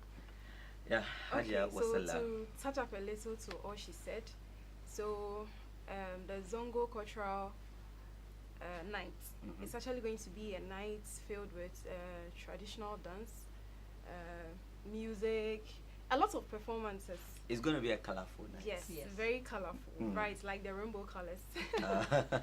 Yes, and this, like she said, is to foster unity and appreciate our culture. So before we end, I will urge everybody, like she said, you have a day to pray, make merry with the family at home. But on Monday 17th, we would expect to see you. It's a holiday. Every come day with the entire family. No. Yes, we are tired of the shure and the rest. So come and let's have fun. In a different way. So to end, I would like to thank our media partners, which includes Baina TV, Marhaba Radio, Hijra TV, Adum TV. Yes, we thank them all. Mashallah. For the support. For the support. Inshallah, we'll be there live and college. I'll be there around 2 p.m. Yeah. Yes, of course. So I'll be there around 2, inshallah. So you cannot afford to miss. It's on a perfect day, on a holiday, and where could you keep ranar Sunday ailayya da zirga-zirga da kaya-kayan abinci da sauransu ku ci ku sha kun kare a zo a more. Ranar sallah dama rana ne na morewa a saka mai kyau a yi ado kwalliya da gwalagwalai. Let's not forget our Queen Mothers. We would like to also thank the Council of Zongo Queen Mothers also for the great support and the partnership. Magajiyoyi Allah ya kiyaye ku bayan ku da gaban ku ba ku washe ubangiji Allah mai insha Allah ai ranan ka gani ka gan gele har gele har yawa magajiyoyi ai a gani mun gode. All right, so Charlie, mun gode sosai. Nura Muhammad, aka Nura the linguist, and then Wasila Musa, yes, aka Wasila Musa, right? Mun gode sosai. So inshallah maskalo, that's it. Idan kuna neman tickets za ku ku zo a nan Baina TV ko ku kira nambobin nan za ku samu ticket, and then also in ba ku kun samu ba ku zo Grand Arena za ku samu. In the Grand Arena da yana in the conference center nan yake Chicken Conference Center, yes, opposite Parliament kenan. Yes, so in the Grand Arena don wannan tafiya ina Grand Arena ma yake. Yes, yana Chicken waton in the conference center yake opposite waton Parliament House kenan. Inshallah, see you on 17th inshallah on Monday kenan da yiko Allah. Assalamu alaikum warahmatullah. Next is political discussion about abin da ke faruwa a kasa. Za mu kawo muku Baumiya ya je kuma sai da waton regional tours din shin da yake yin da dai makamancin su. Akwai maganganu ta yawa, yes, wanda za mu zo mu tattauna da waton politicians mu, kada ku yi nesa. Bayan haka kuma za mu kawo muku waton sports da iko Allah, kada ku yi nesa da akwatin talabijin ku. Za mu dawo daga wannan bayan wannan hutu na dan takaitaccen lokaci. Assalamu alaikum.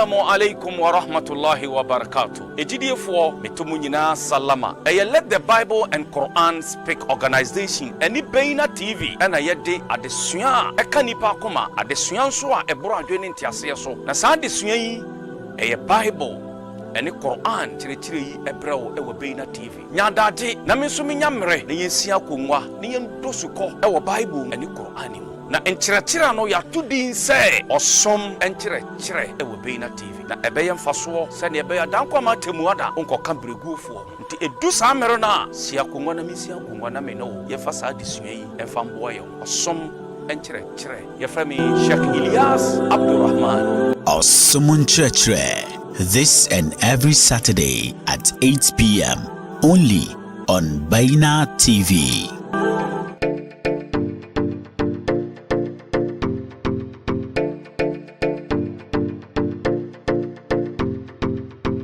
All work and no play make Jack a dull boy. All play and no work make Jack a lazy boy. Akwai lokacin aiki, haka kuma ne akwai lokaci na nishadi. Hanzari ba gudu ba. Mun sake kawo muku a sabon salo na shirin da kuka fi so, Baina Showbiz. Za mu shigo unguwanninku mu yi wannan shiri tare da ku. Sai kuma mu ci gaba da kawo muku duk abin da ya kunshi game da nishadi a cikin zangonninmu baki daya. Kada ku manta ni ne naku Ambassador Entertainment Bash aka Sarkin Zango tare da abokiyar aiki na Aisha Muktar. Kar ku yi nisa da talabishin ku kowane rana Asabar, inda muke gabatar muku da wannan shiri Baina Showbiz. A ce muku me, a ce muku daidai ne.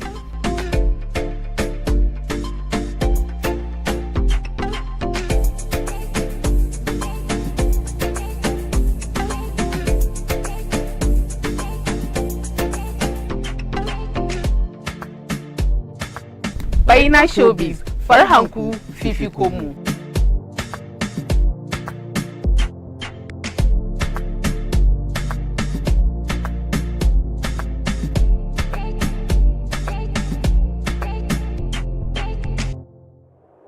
Allahu Akbar, Allahu Akbar.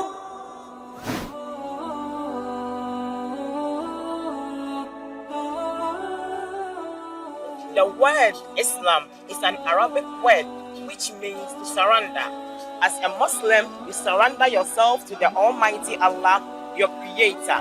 To do that, we need to understand the concept of Islam. Baina TV comes your way with the most educative and informative Islamic program, Understanding Islam, On this show, we answer all the questions regarding Islam, the do's and the don'ts of the Sharia, and many others. Make a date with me, Aisha Muhammad Saqib, this and every Friday at 10:30 a.m. as we educate ourselves with the knowledge of the deen.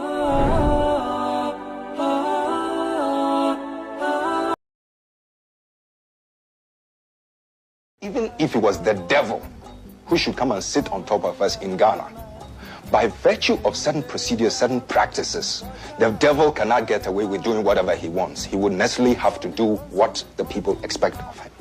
Wani lokaci muka yarda da shi kamar yadda yake, wani lokaci muka yi tambaya kuma muna neman amsoshi masu ma'ana. A kokarinmu na ware gaskiya daga karya da farfaganda.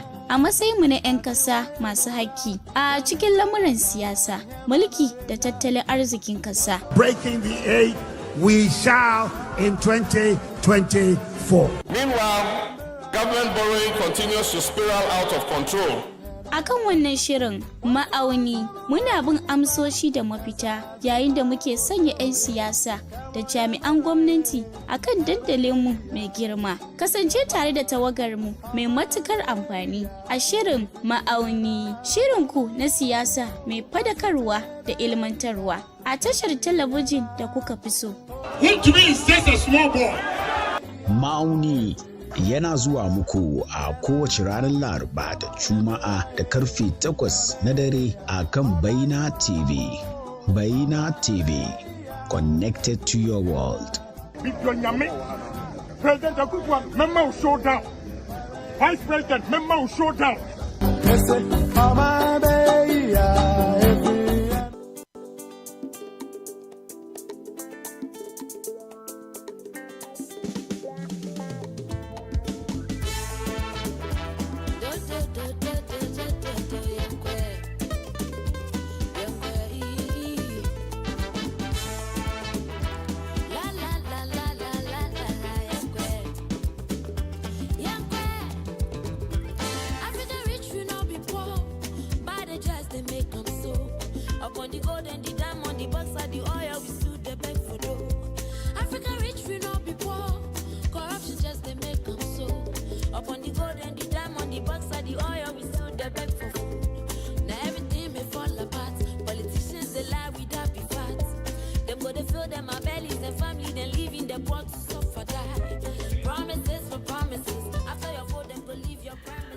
Masu kallo barkanmu da dawowa da yanzu lokacin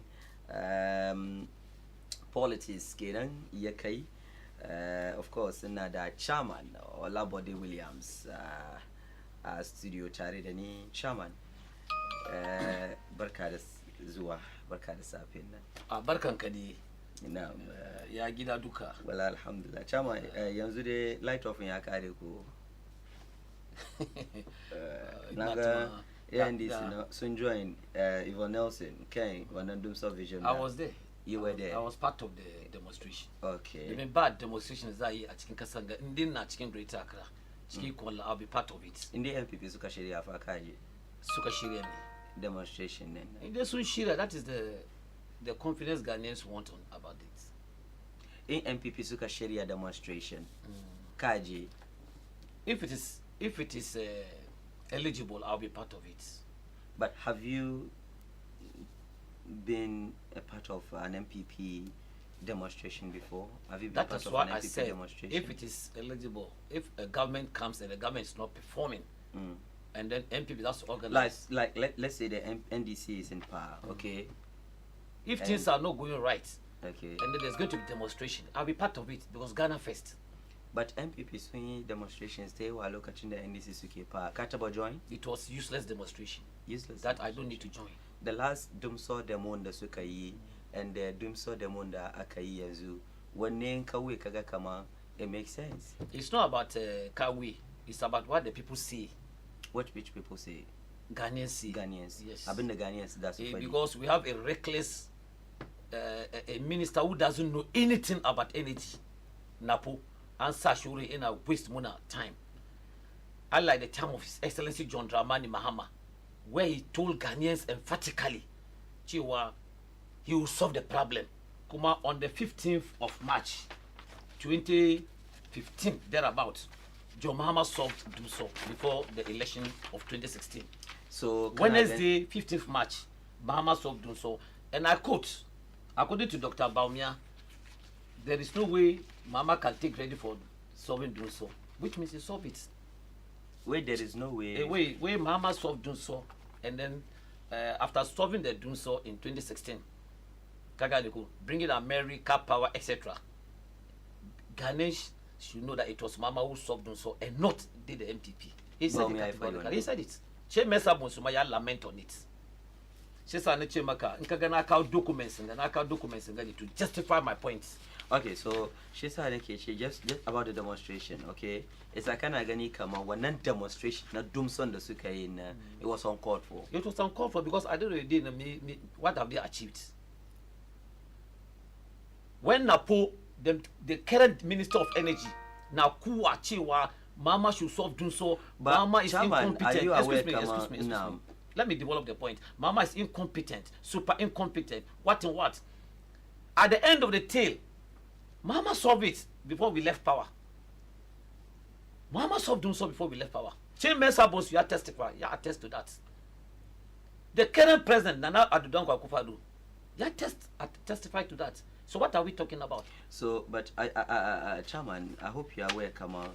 In that compare Dumso na zamanin former President Mahama, the zamaninga, I mean one chance was worse, and the fact that he had promised, come on, okay, I will solve Dumso Kaganeko, and the people were still protesting.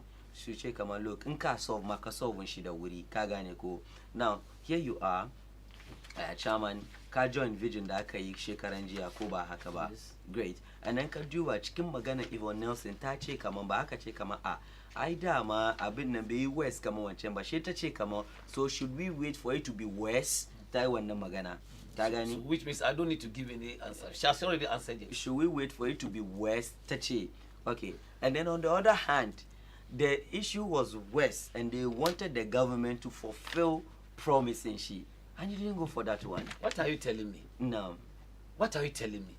Because Kachi come on, can as well. Dumson Yenzu, the Dumson down. Where is the difference?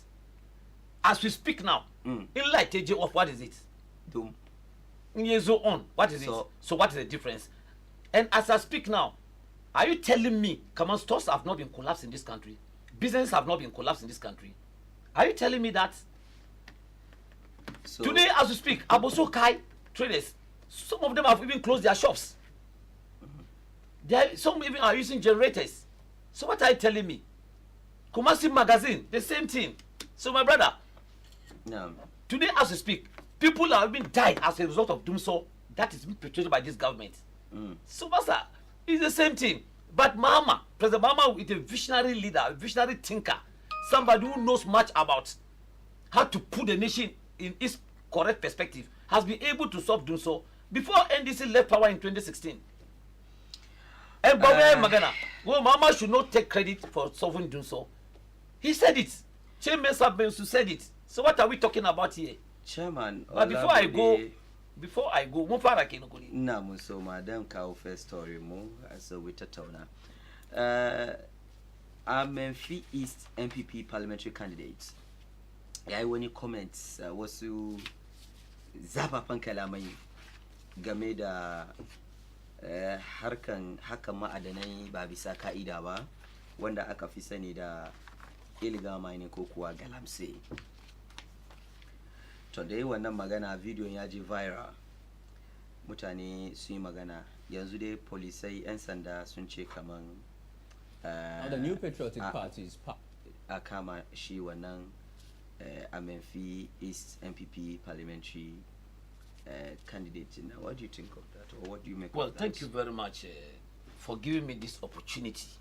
Once again, Kulunozo Nage Amaka, in Nozo studio, a respectable studio like Bina TV, in rep somebody who is representing the MPP. I'm not happy. In Sugaji Kaman Chairman Olabode Yazuna, Basuzua, because they have nothing to say. And anytime I'm coming, kind documents, I am prepared to articulate, to defend, and to speak the truth. I don't come here just like that. No. Na research ni throughout the night before zonanga. That's okay. Go documents gabana. Again, na so kaya just 1 minute.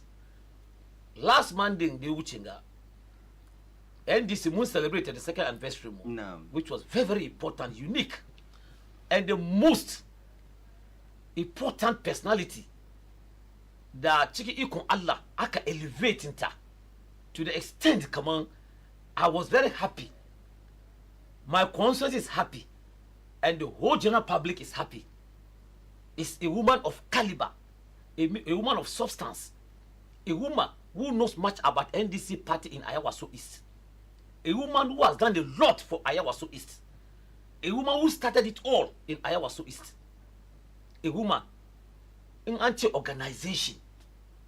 Within 30 minutes, Mutani, thousands and thousands. Within 20-30 minutes, ta organize Mutani. And that made NDC to be more popular. That made NDC in Ayawaso East, Nima precisely, has been raised to the bar in the person of Hajia Kende Majesty, Matan Al-Haji Majesty, boss Nakina, the president. Hajia Kende Majesty, internal colonel of the Sevenga. I salute and I'll get up, I salute you for your elevation. I know you do it, you can do it. And I know, inshallah, Zongo Kokos, ta raise bar, ta make sure ta organize on the matter, the matasa in making sure NDC will win 2024 election under the auspices of His Excellency John Dramani Mahama. She said, "Na salute Hajia Kende Majesty, the Mijinta Al Haji Majesty." These are people of substance, people who understand the ground, people who know much about NDC organization when it comes to women field. Hajia Kende Majesty, I salute you this morning. I know you can do it, and you do it. That is what I want to say about Hajia Kende Majesty, National Magajia of NDC Zongo Kokos. Mashallah. The whole nation, muna saluting. Magajia muna gaisuwa Hajia Kende Majesty. Now, thank you very much. Kakao Botun, I'm a very central MP. Yeah, Amanfi East. Amanfi East MP. They make one comment about Mutani's rise against what? The military. Kobakaba. No. It's uncalled for. It was an unwarranted speech. A member of parliament of his caliber. The parliamentary candidates. A parliamentary candidate of his caliber. Tuma Bagaji Parliament ba. You see, these are the types of Baumia and Akufado. She MP, the types of Baumia just speak recklessly. But Baumia never said we should rise against the military, and Akufado better. But how can you get somebody like Baumia who is a joker, who talks just like that, lying to the people that he wants to be president of this country? Yeah, see, some of our people now go that watch you way because he's a Muslim, and for that matter, I rally behind him. Last Makana, governance is a serious business. Political leadership is a serious business. It's not about jokers to come and lead this country. That is why the Amanfi PC, they want a reckless statement. Kachiwe arise against military in Sunzu on the ground. The Naji commenting, I was sad, my brother. Kaji video I was sad, Naji Kena. It was played on so many networks. Very sad from a PC who wants to come to parliament making such ridiculous comments. And people are trying to massage the statements. But here lies the case where the police in Nasua. The police should have arrested him that the day he made that statement. Some ways, 2 or 3 days. They should have arrested him, detained him, and let him know that Ghana does not belong to Akufado, Dr. Bamia, and that useless PC. I am sad. Ghana belongs to all of us. Just I look at one statement now. In the Akufado, in case he will hand over to an MPP candidate. I made it clear here. Come on, for the categorically Kuwayaji that she the case ya good Kasanga. He should go and ask the last of Babu. I'm telling you, don't you think because Ghana belongs to Ghanaians. You are misquoting His Excellency. I am not misquoting him. He said it categorically. It was a statement he made. He said they are going to make sure like they campaign and then they they sell their policies. Can understand the good work that they've done to Ghanaians. Are you trying to massage the statement? He never said. I heard it. Everybody heard it. Okay. Brian Champon, the Minister of Agriculture, Miefadi, he also made that statement, allusion to that statement. Come on, they will never hand over to the NDC. To NDC candidate, he said it. That was where CSOs, civil society organizations, in Mani Ghana, co-rise and mention what kind of useless statement has the president made. It was uncalled for.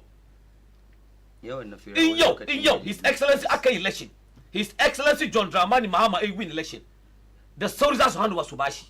I am telling you, I'm not bragging. I am being factual on what I'm saying. To say you know hand over to an NDC candidate when he wins the election, Master, the Suduka soon good to Geringa, but tackle me. You think the country belongs to Nanado, Baumia, and that useless PC, making reckless comments? We don't do that in politics.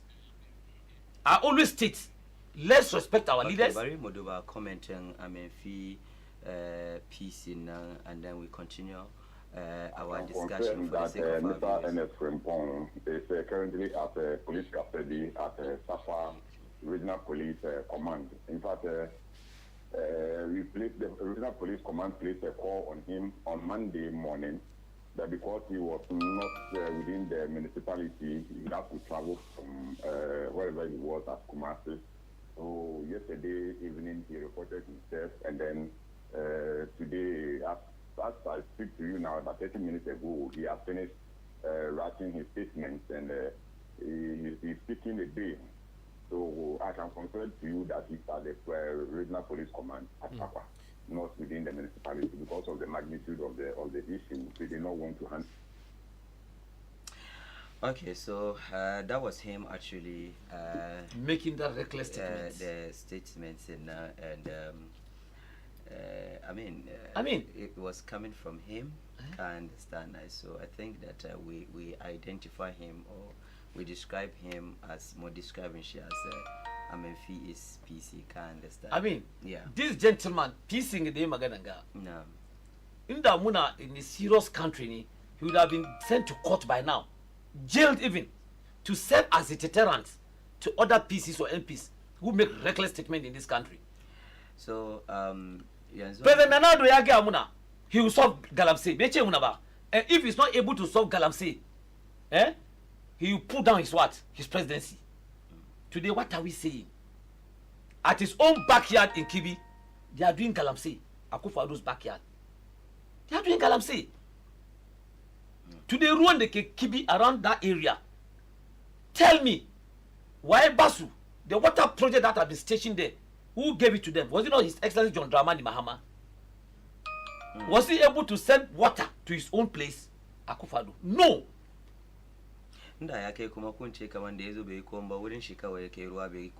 My brother, Kibi is part of Ghana. Yes, Kibi is part of Ghana. But as I speak today, ruin the Kewurin Duka. You can't look at it because of the Galamsey that is going on at his own backyard. As a president, Kumaya promised Ghanaians if he's not able to solve Galamsey issues, that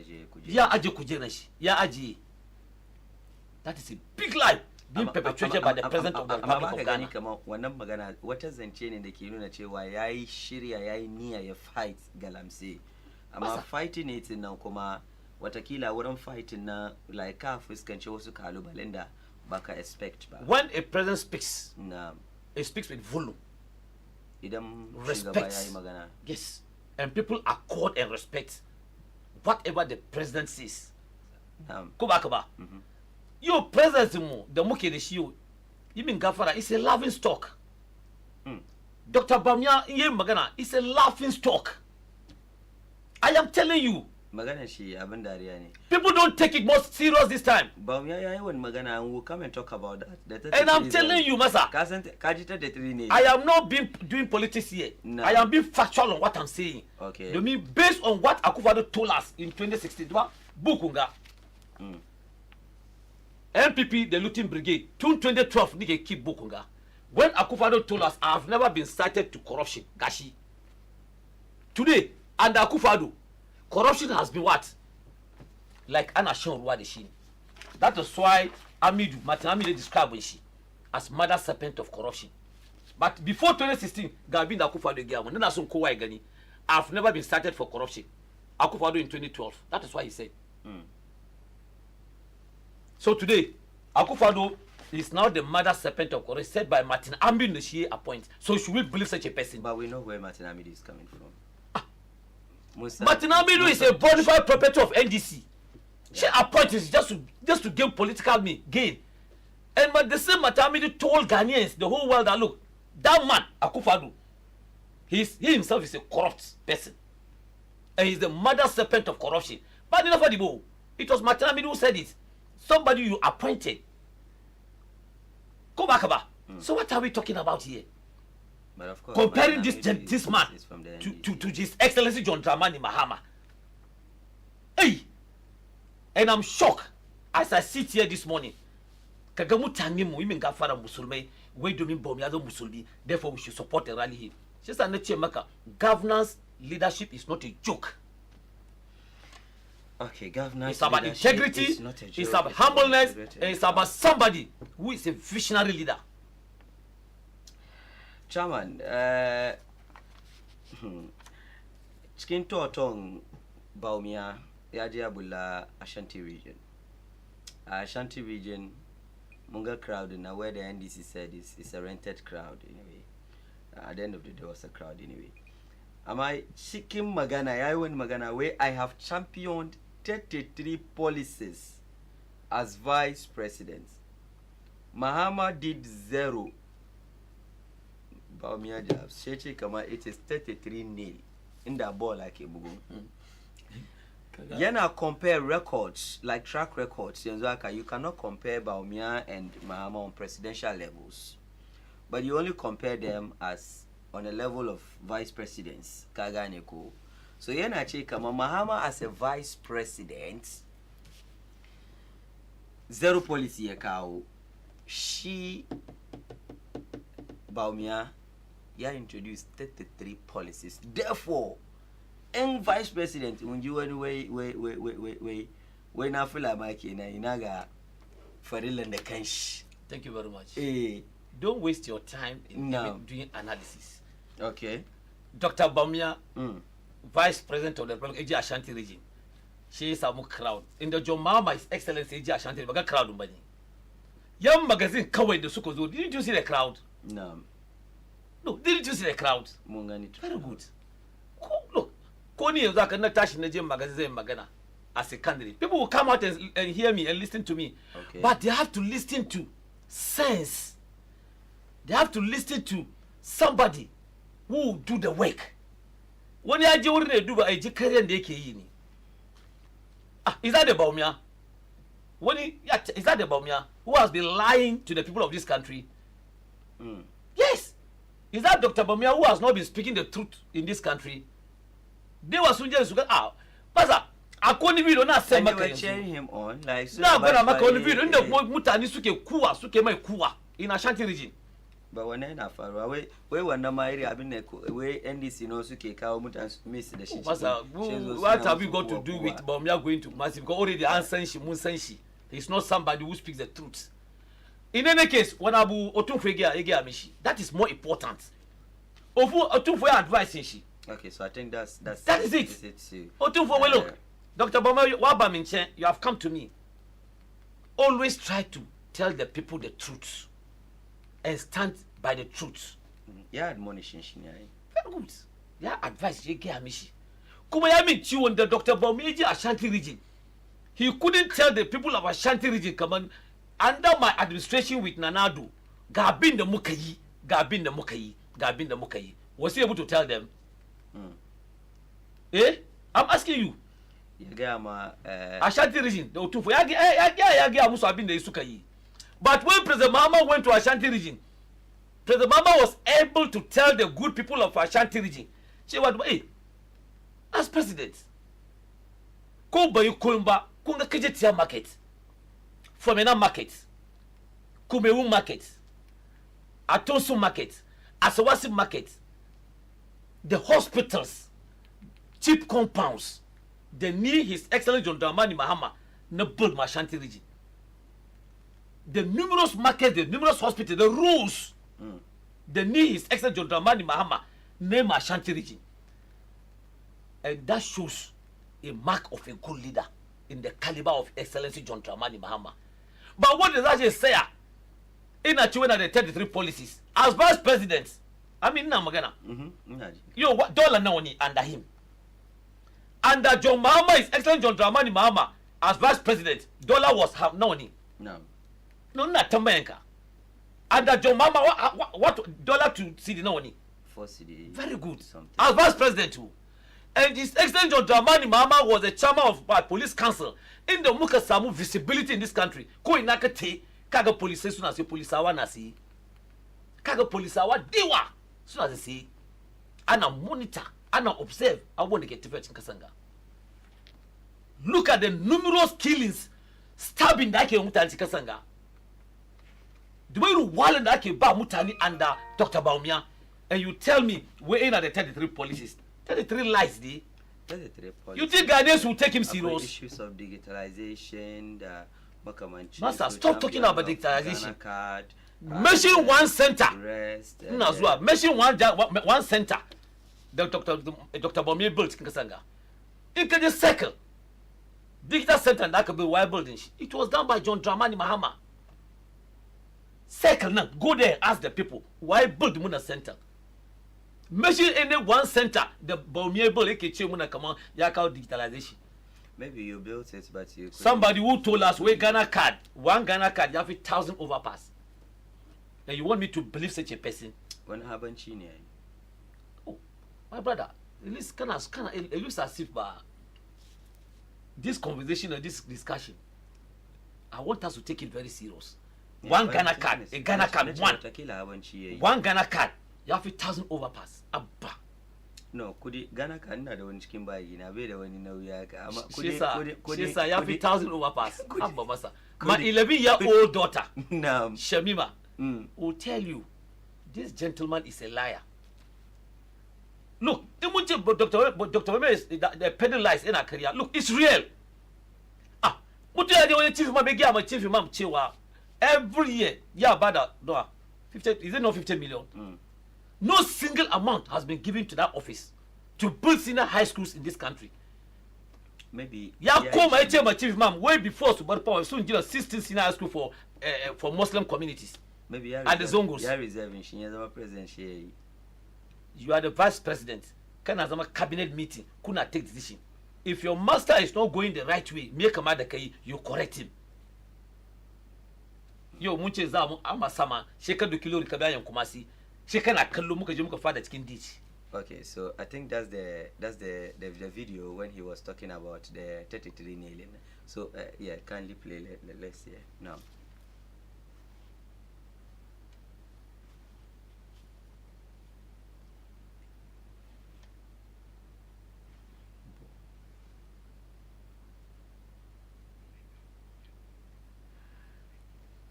Unfortunately, sound in and this is when he was talking about Ike Magana Batung.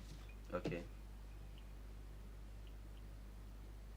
Timmy, Lamon call president. May we have vice president Ejumano. Mon promote Timmy. Lamon call Encode president Ejumano. Dr. Baumia ya kuma bayyana jajircewarsa na dogon lokaci ga al'ummar Ghana inda ya kwatanta yiwuwar wa'adin shekaru 8.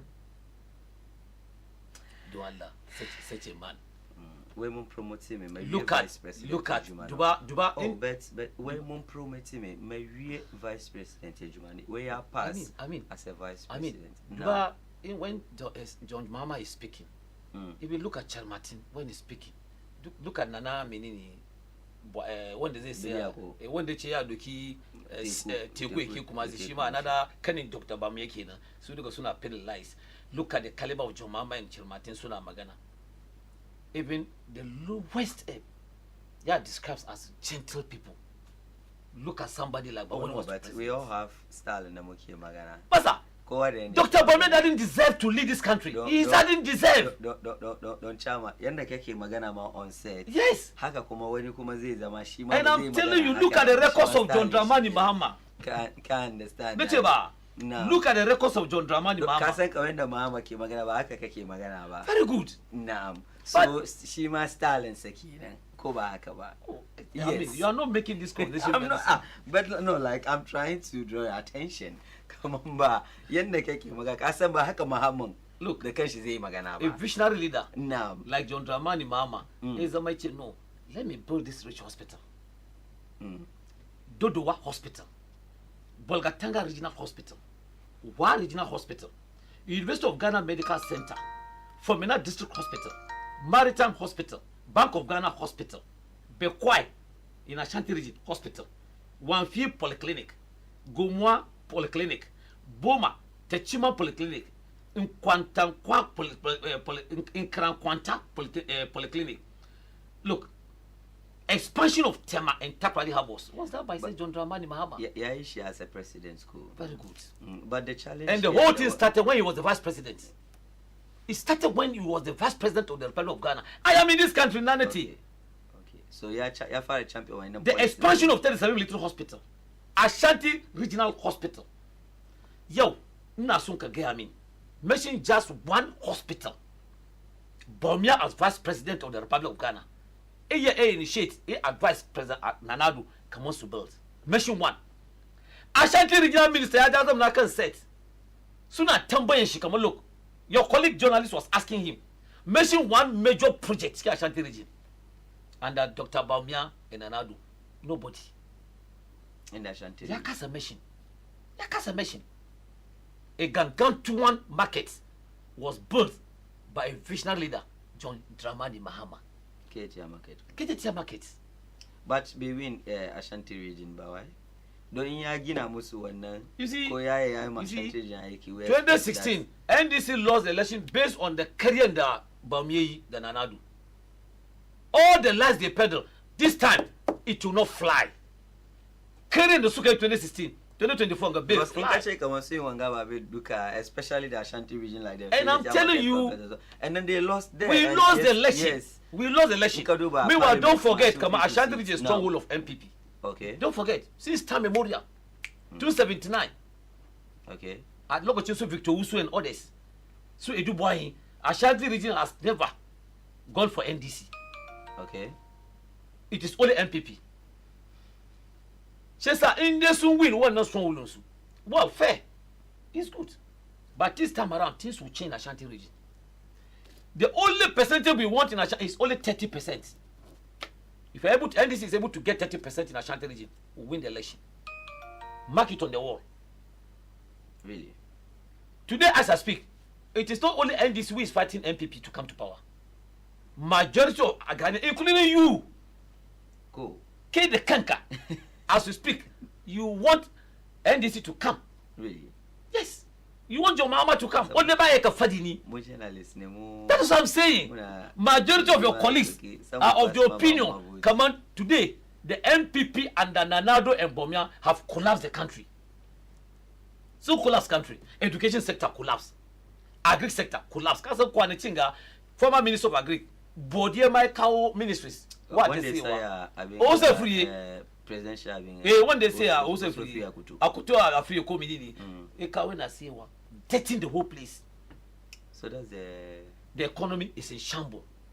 Education sector bobo today as we speak kasa mutani baba ni musu ofin da aka kare kudin su za su pick it daga Minister of Finance. Are you aware of that?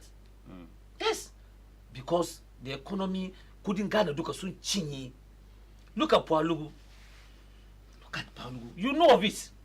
Almost $58 million. So raba kudin su ba kansu. And nothing is there. Where is that? In that accounts committee. You were there, you saw it.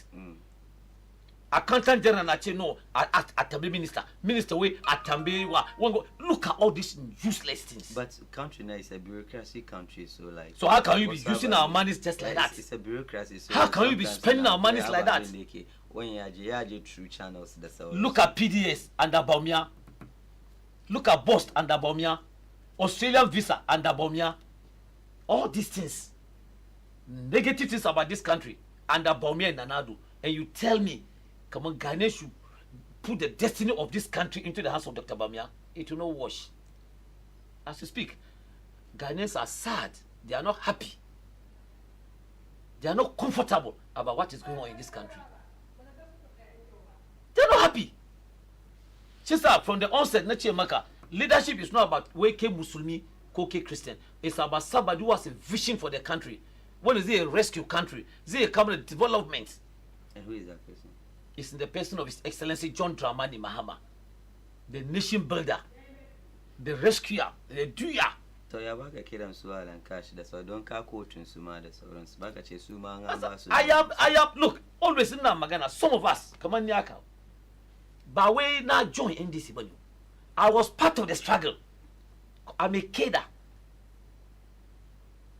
I didn't join the NDC yet. The people come and they no, let's go. No, I'm a cadre. I started a struggle with the latest Excellency John Rollis. We are his boys. Properly trained in Cuba in those days. So I didn't join there. So I know the history, the foundation. Where on the 10th of June 1992, I was part and parcel. I was there when they were forming the NDC. I didn't come and join the NDC. Or, like that. No. And I have a vision for joining NDC because of NDC policies. Probably you don't know the history of this country before Rollins came. When Akufo-Addo's father and others planning to take over this country just like that, start this country in a way country can be a move until J. Rollins came and told us in 1981 that this is going to be the end of all coups. We are moving to democracy. That is why I respect and I salute the late John Rollins, even though he's no more. 92. On 10th of June, that form NDC, I was there. I was standing there as a young guy. That is why I started taking positions in my constituency. So some of us, Muna Magana NDC, Muna Magana because we know the history. We know the policy and the agenda of the NDC. And that makes you think that now, but when party they feed the NDC, that is better than the the NDC. Sorry. Look, instead of compare and contrast NDC and NPP, NDC is far better. Not only NPP and NDC, like I mean all other parties like the CPP and the CPP today. The movement for the CPP today. I can say it's dwindling. The NDC is dwindling.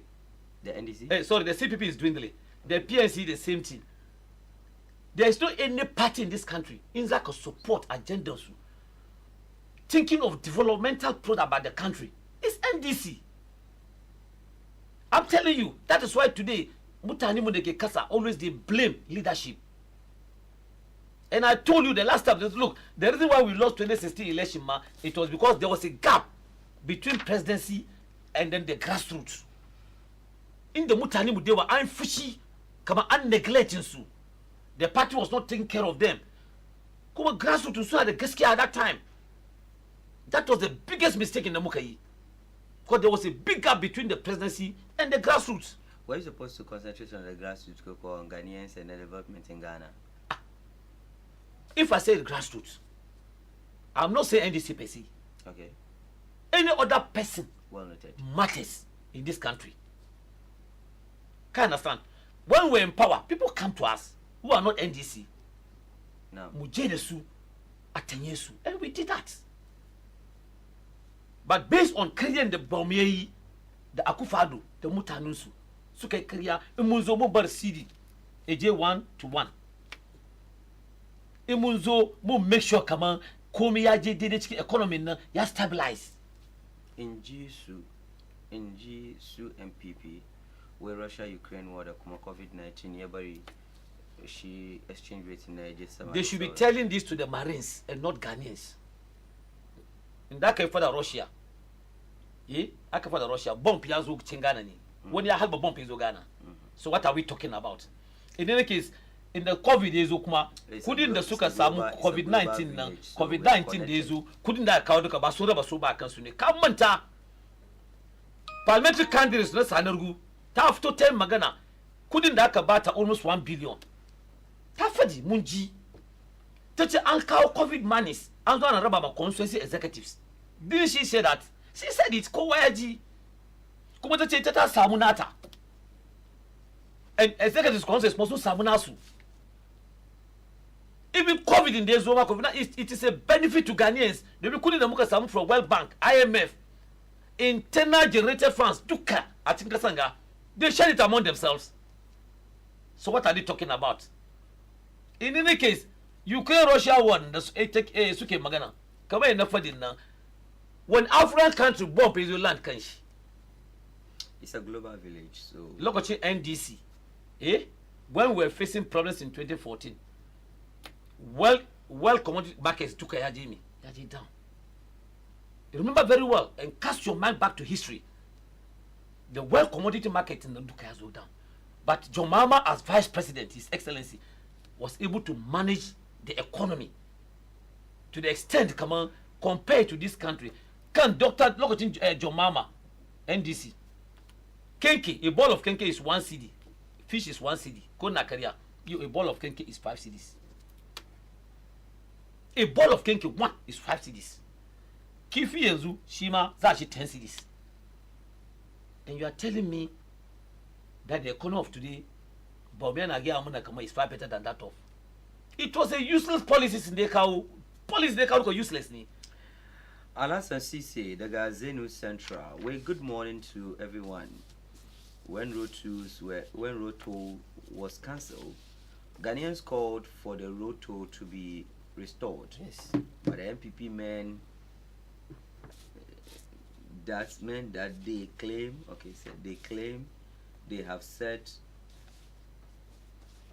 they are replacing e-levy to do everything in this country for us.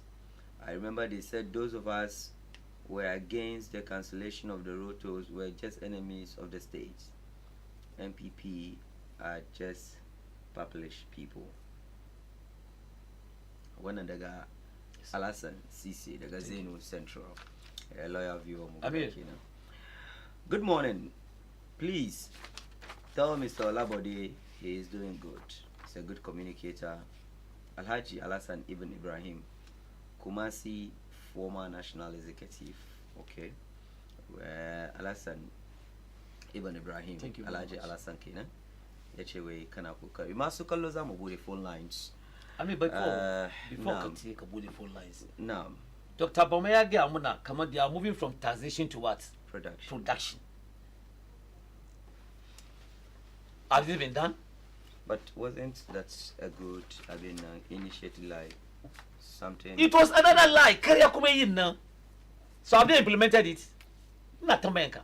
The implementation, any problem, but. And you come and compare yourself with the 33 policies. And then Joe Mama zero. When Joe Mama and as vice president, you stabilized dollar from $1 to 4 cedis, and the K Dr. Bamia $1 15 cedis. Unemployment rate, look at Joe Mama as vice president, no money. It was 8%. Well, these are policies like he introduced when he takes credit for rates. What are the policies? You should mention them. He mention policies, man. He takes credit for one. And I'm telling you, 11 they cow yo, but she can get a money come on. Yes, I can see 11 bar. Didn't you tell us?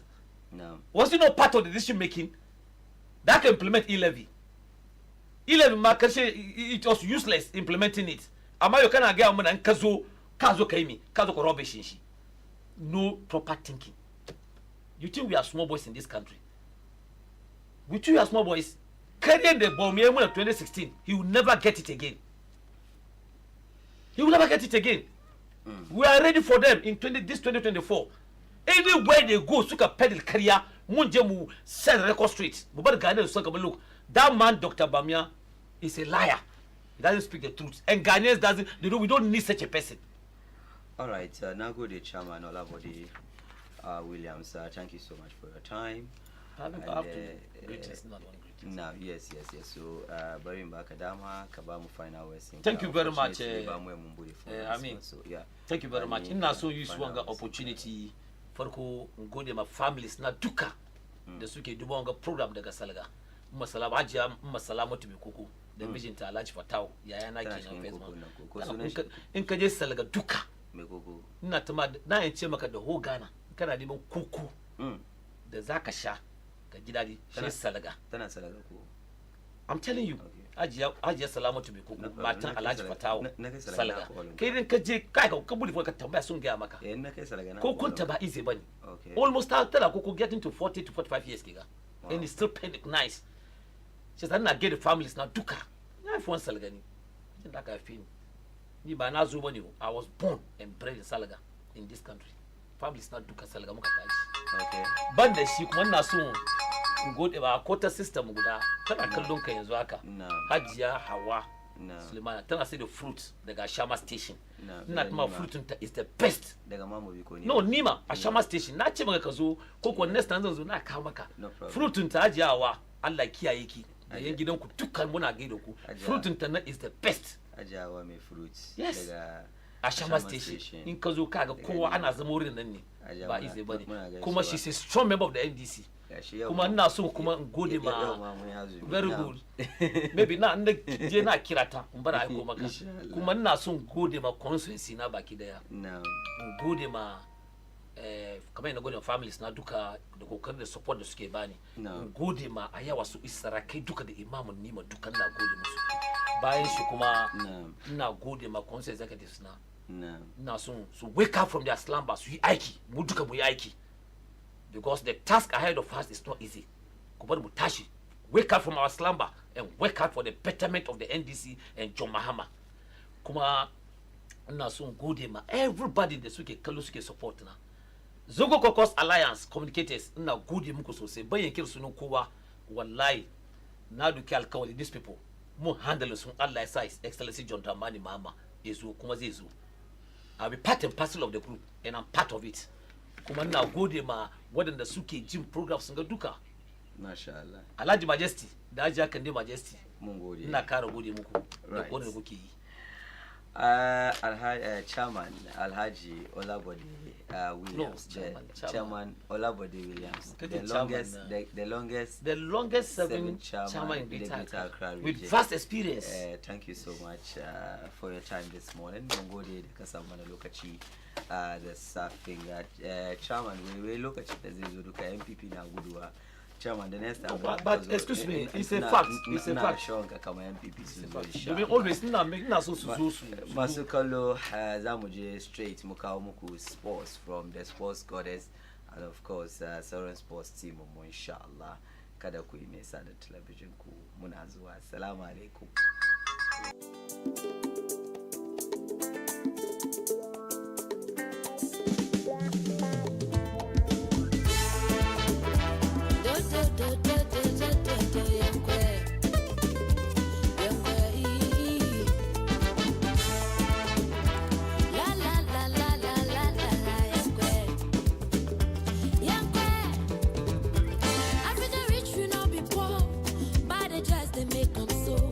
Upon the gold and the diamond, the bucks are the oil, we stood the beg for dough. Africa rich, we not be poor. Corruption just they make them so. Upon the gold and the diamond, the bucks are the oil, we stood the beg for food. Now everything may fall apart. Politicians they lie without be fat. Them go to fill them our bellies and family, then leaving the poor to suffer die. Promises for promises. After your vote, them go leave your premises. I just see the remedies. All these years come alive became images. Yeah. Poor roads in hospitals. They would fly to Europe for health issues. They would use one eye and taxes to show them my girls them barbecues. Mama Africa, eh. Mama Africa, eh. Mama Africa, eh. Mama Africa, eh. Yaro, yara. Wonso, yara. Yaro, yara. Wonso, jini papi, yara. Yaro, yara. Wonso, yara. Yaro, yara. Mama Africa, the people, yara.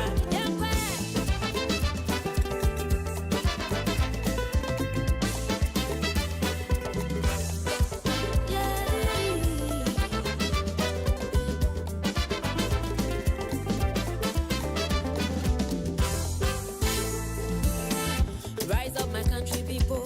Rise up, my country youth. We they deserve the best, no evil, or we go match for boot for boot. Rise up, my country people.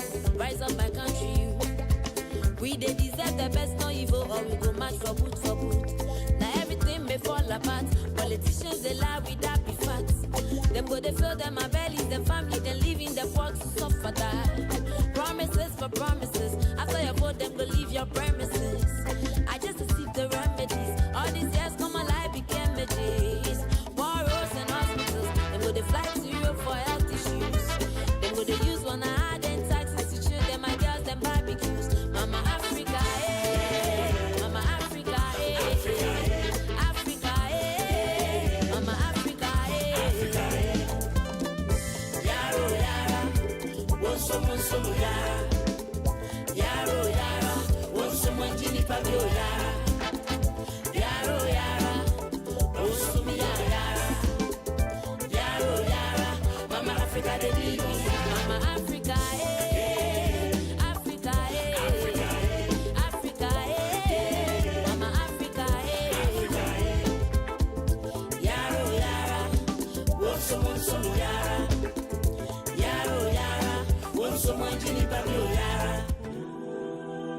Assalamu alaikum wa rahmatullahi wa barakatuh. Ejidiyefo metomu nyina salama. Let the Bible and Quran Speak Organization eni Beina TV ena yede adesua eka nipa akoma adesua nso a eboro adwene ntiase so. Na saa adesua yi Bible eni Quran kyerɛkyerɛ yi ebrɛwo ewo Beina TV. Nyadade na me nso menya mmere na yensia konwa na yendosukɔ ewo Bible eni Quran mu. Na enkyerɛkyerɛ no yɛato din sɛ ɔsom enkyerɛkyerɛ ɛwɔ Beina TV na ɛbɛyɛ mfasoɔ sɛnea ɛbɛyɛ dankwa ma temu ada nkɔka bregufoɔ nti edu saa mmere no a si akongwa na mesi akongwa na me no yɛfa saa desua yi ɛmfa mboa yɛn ɔsom enkyerɛkyerɛ yɛfrɛ me Sheikh Ilyas Abdurrahman Ɔsom nkyerɛkyerɛ this and every Saturday at 8 p.m.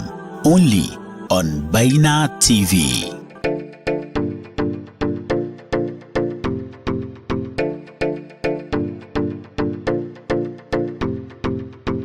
All work and no play make Jack a dull boy. All play and no work make Jack a lazy boy. Akwai lokacin aiki haka kuma ne akwai lokaci na nishadi. Hanzari ba gudu ba. Mun sake kawo muku a sabon salo na shirin da kuka fi so Beina Showbiz. Za mu shigo unguwanninku mu yi wannan shiri tare da ku. Sai kuma mu ci gaba da kawo muku duk abin da ya kunshi game da nishadi a cikin zangonninmu baki daya.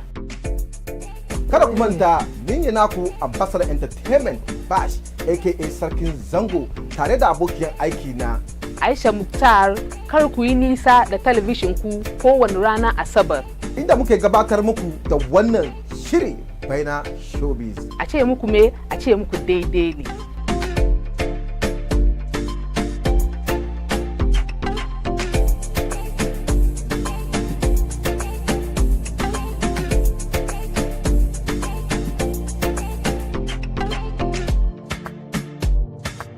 Beina Showbiz, farhanku fifiko mu.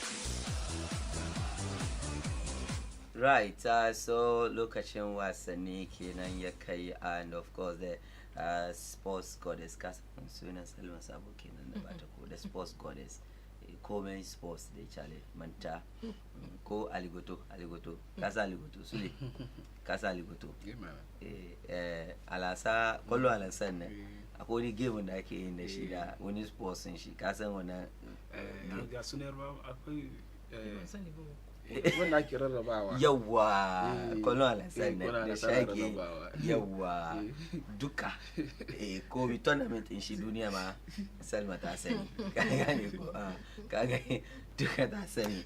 Anyway, so with the sports goddess and of course but like on a more serious note, you know, some tana cikin mata na garin ga na kasan ga da yake on a more serious note inda yake sports day masha Allah don akwai wasu platforms da muka ganta akan musamman ma irin women sports, women tournaments na go on da sauransu wasu platforms da yake gaskiya shewa ne da wani, and we can't wait to see you on the Super Sports inshallah. Yeah. The right. ultimate goals, Kina. The ultimate goal. Oh, of course. I go on anyway, so on a more serious note, yeah. So, and you know, and Sule, alhamdulillah, wa shukran. Yes. You know, sometimes when we keep tambaya, that's really guy. He knows sports, oh. I was like, yeah, it was, someone was like, yeah, do a Saturday show on Kunna. Yeah, it was like, come on, Charlie, your panels are just, come on, yeah, Kinzongo, Muna the Mutani Hakan, Charlie, Kevakagan Komi was a number. In our more, I can away me. Big up, I deserve. Bagan Komi was a number. So stay tuned to Baina, soon go more. Anyways, Memuki, I should have a carrying shape with us. You are quite story, very, very interesting story, mother. Thank you so much. Abun ban haushi, abun ban dariya. Inda muna mamaki, muna fama league mu yayi karfi yayi kyau, you compete with the best of the best in Africa.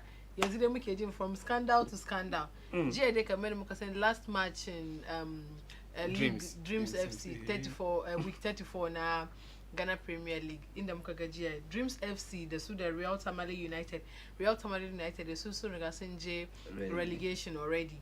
She suka je suka buga da Dreams FC inda aka ci goals 8-1 ko 8-1 aka ci Real Tamale United. Yanzu har aka zo wai abun mamakin da su le ce abun mamakin players da aka field din sunna aka sa sunan su cikin team sheet na wannan na shi bai buga ba yana gida yana ji da kanshi she yana ji radio ana cewa an substitute shi ko shi ya sa go ko shi yayi menene shi yayi foul shi yana gida o shi mutu da gida amma an ce ya ci go an ce yayi substitute shi yana gida bai sabu da ke tafiya ba imagine jiya wani abu ne ya faru kenan aka ci shi yasa wai the FA disciplinary committee za su launch investigation cikin wannan allegation na jita-jita abin da ya faru jiya nan daga tsakanin Dreams FC da RCU daga Dewu aka buga Dewu Park aka buga wannan matchin nan jiya aka yasa wai RCU so an accuse RCU sun field unqualified players in their sun riga sun je suna wajen mani ba su je ba suna waje suna relegation yanzu haka suna lemon kasa an ce if I want to go down I won't go down alone. I'm dragging somebody with me. Exactly. Yes, I'm dragging someone with you. Na shi ake lema yanzu haka ga.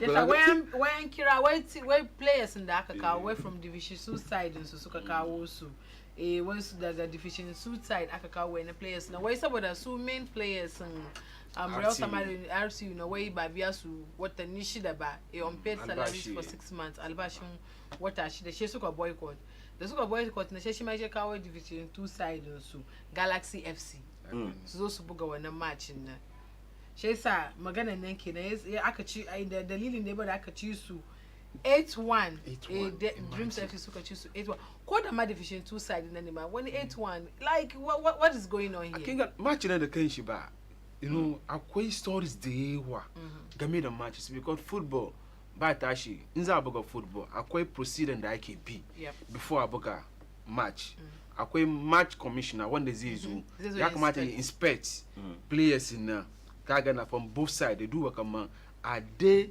the qualified registered players da aka register so buga ma wannan team na for that season yes I told me my problem is that match commissioner ina yake one kina secondly captain Dreams ya kamata the both captains na su duba player da yake kan sunan shi kan sheet din ba shi ke ga ko ba shi ke ga ba na yake banda wannan kuma Dreams FC da suka zo are they aware of what is going on repetition abin da ya faru da Ash Gold da Interalliance Ash Gold da Interalliance shi muka sake ganin repetition shi muka gani kuma amma Charlie is more than wasan kwaikwayo shi ne shi an taba gani irin shi Interalliance da su da Ash Gold sun yi irin shi shine yanzu round 2 muka sake gani kuma na amma yana ganin bai bar a ce kamar like ana serious cikin league Ghana because in dai ababe kan gana faru da na Ashgold ya faru ana ta ma kamar such situation bai kara faruwa kuma amma look at what happened again kuma me ke gwada kamar kuma Dreams FC da ake ce ya faru kansu ma yana da alaka the GFA president. I have that coming to that ne za a ce kamar because wannan abun da aka yi an sa abun da aka yi sarai da gangane kana kamar da gangane because there's no way any other team da yayi no na RCU na Ash Gold da Interalliance is not as bad as this of course amma mun ga matakin da aka dauka so we are expecting kamar this time around a dauki wannan same matakin da aka dauki na RTU na Ash Gold da Interalliance muna so mu ga same thing ba haka ba an ce then there's favoritism in the league kenan amma to magana na dai she da mu jira abinda shi GFA za su fadi karshe because abin kunyan ne a ce kamar wani abu akan gana faruwa amma yanzu kuma artist stand na yanzu an ga Dreams FC sun fita cikin danger zone sun fita cikin danger zone because at least in dai ba mu gan Dreams FC cikin next Premier League ba kiran kokarin da suka yi season ga shi a ce kamar next season ba su ne ciki yana at least bai bar I mean league ne yayi da amma tun komo dai to alhamdulillah so let's see what we have the next story Amir maganan ka ya sauran cikin ya fice gona da iri ko wato juni ma bra bai kare ba ma juni I say ma juni ne minti asiya su ya wuce hankali na da tunani na. Okay, next story da zamu duba shine na amputee football inda muka ga last time sun yi kokari suka je Egypt suka ci Nations Cup amputees AFCON kenan back to back champions kenan suka defend suka kawo kuma title su yasa mun ga tsohon shugaban kasa ya ba su $10,000 ya ba su wannan tallafi John Mahama yazo ya ba su wannan saboda kokarin da suka yi nan muka zo na muka yi magana muka ce wayannan mutane da ya kamata a ringa mara musu baya sosai ana ba su tallafin da ya kamata saboda mutane ne sun ji mu like da wayannan they could have because instead of je suna bara kan titi ba sun decide kamar a'a mun je mu yi wani abu da zai ringa faranta wa mutanen Ghana rai suna yin wangan duka amma she ana neglecting su ka gan za su je tournament ma she an yawo ana neman donations da za a je like they are not even recognized ma ba san kamar suna nan ma ba suna cikin sporting abin da suke yi ba recognizing su esa is a welcome call don mun gaba da suka je Egypt nan da kanshi wai ambassador to Egypt Ghana ambassador to Egypt yazo ya ba su $1,000 har muka yi fushi ma ga kamar $1,000 is an insult amma mun ga gashi nan yanzu tsohon shugaban kasa gaskiya yayi kokari ya ba su wanga kudi $10,000 they to go along at least it's something but it's nothing ya kamata a yi musu abin da ya fi hakan ga so the fact that His Excellency John Dramani Mahama ya recognize achievements su da effort da suke put su bari Ghana mu ji daɗi ya ba su wanga kudi dai so hopefully other the government and other stakeholders like the FA will follow suit and then and do something very nice for them da za mu zauna mu ce gaskiya an recognize efforts so don back to back back to back so da Morocco suka final Morocco mai fara cin first goal ma ce suka punch suka equalize so yasa yanzu Morocco kuma when it comes to African football they are way I'll say they are on the level of European countries because they've really invested in infrastructure and a whole lot of things. Harma to the extent muna ganin kaman sun je sun yi academy as far away in Spain. Saboda su capture when foreign based players when da aka face daga Morocco na suna camp a wurin na ana campus daga wurin so Morocco, for them to beat Morocco, it means with even little help and little preparation. Just imagine, so imagine they have enough preparation going to that tournament. Thank you. Yeah, they could have done more. 8. Thank you. Catch 8, 12. 12. Esa shugaban kasa gaskiya ya yi kokari da wannan tallafin Ali saka mai da alkhairi iri haka ake so daga na unexpected kai imagine ina kudin da yazo John Dramani Mahama Allah ya saka maka da alkhairi amin muna kiran sauran manya kuma su masu follow wannan example din da ya set Allah ya saka ma don ni ba ma winning da menene ma yanda ma mutanen kamar yadda Salma ta ce ba su je kan titi suna bara ko kuwa suna wasu kaya da ababin da bai ba, but these are people wanda yake su ma sun kai sun zama like heroes, national heroes a gane ko, and the rest na mun san irin kudaden da ke cin can a gane ko kudaden ma da kai shi one side yake zuwa ba blaster ba shi nake fadi aba kai ma na ce kudaden da ke cin can ne da wari kada ma ba su masu suna ma neman taimako ma banda ma putting Ghana on the map da suke yin nan kuma. So John Dramani Mahama, thank you so much for your benevolence.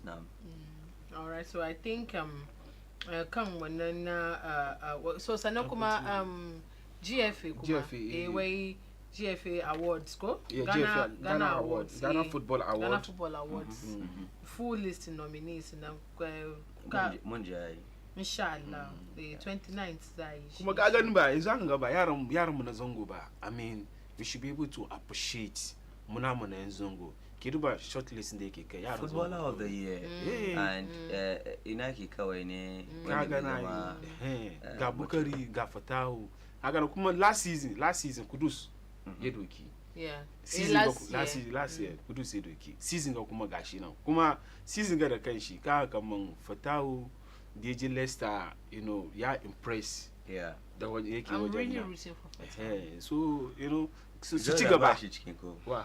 Jordan ciki.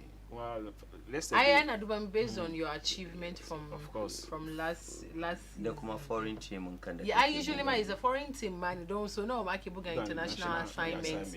So it's based on your foreign exploits and then ake basu wanga award, but I'm really rooting for Fatahu Ishaq because he's really done well for himself. Don't from alone. Kana kama ko lokacin da yake sporting man second wangan su Lisbon wangan su yake second team su yake wannan ma ba shi enough playing time amma har ya zo Leicester City yayi aka ga kokarin da yake yi with his assists and the goals and kokarin da ya kokarta sosai har Leicester suka samu damar zuwa EPL. So he really deserves it. Kuma da yazo on 2 matches in da ya buga Ghana na Mali da kuma na Central African Republic mun ga kokarin da ya samu goal daya ma assist and goal. So doing too much. Ni na ga kaman a bashi irin wayan awards sun ga da nominations yake motivate. Kuma kin ga kaman Fatahu last African Cup da muka buga nan ne kamata ya je nan saboda yana lesson nan yana so ya progress achievement in shi bai je ba because yana kaman yanzu an ga mun yace zai je nan ya bar kaman ya komo baya kaga na isa kuma management in shi like the agency su iya like sun bashi da more moran da ya kamata me ya need ya samu ya so me ya gyara football career shi yanzu an ga inda Fatahu ya kanga. I mean, inda ya samu wani abin da zai boost moran shi going to next season. Kiga na ya bar me in ya shiga next season na bai san kamar no, I still need a lot to do.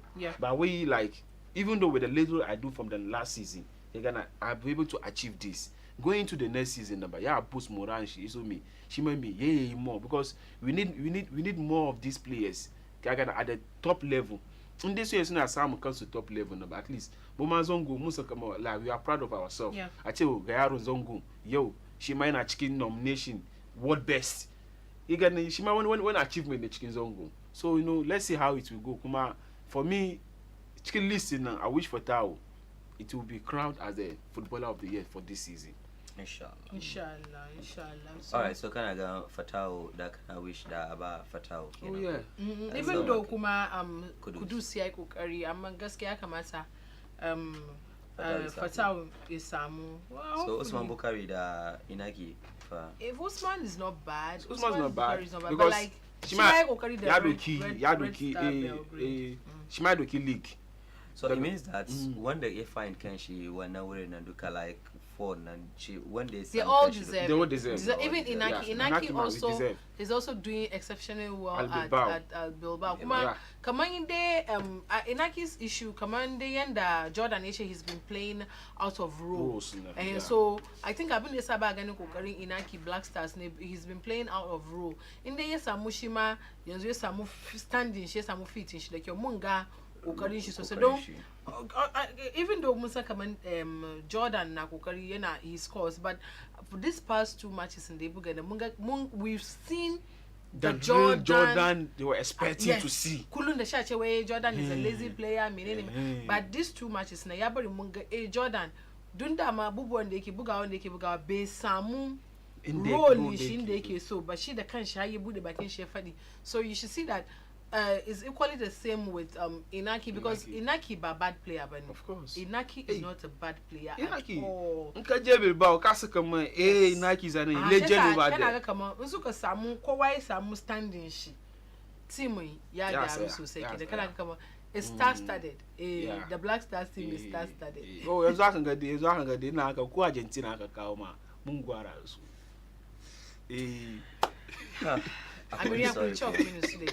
Yeah, could yet I mean doesn't dash my game. That's like a chalk. Oh no, I got football there is all about your hope Iceland. No, Iceland. What's a come Iceland ya England. Nature a chalk minish. Land. England and Iceland. First 3 words and then the 3 left alphabets and then the Wanga I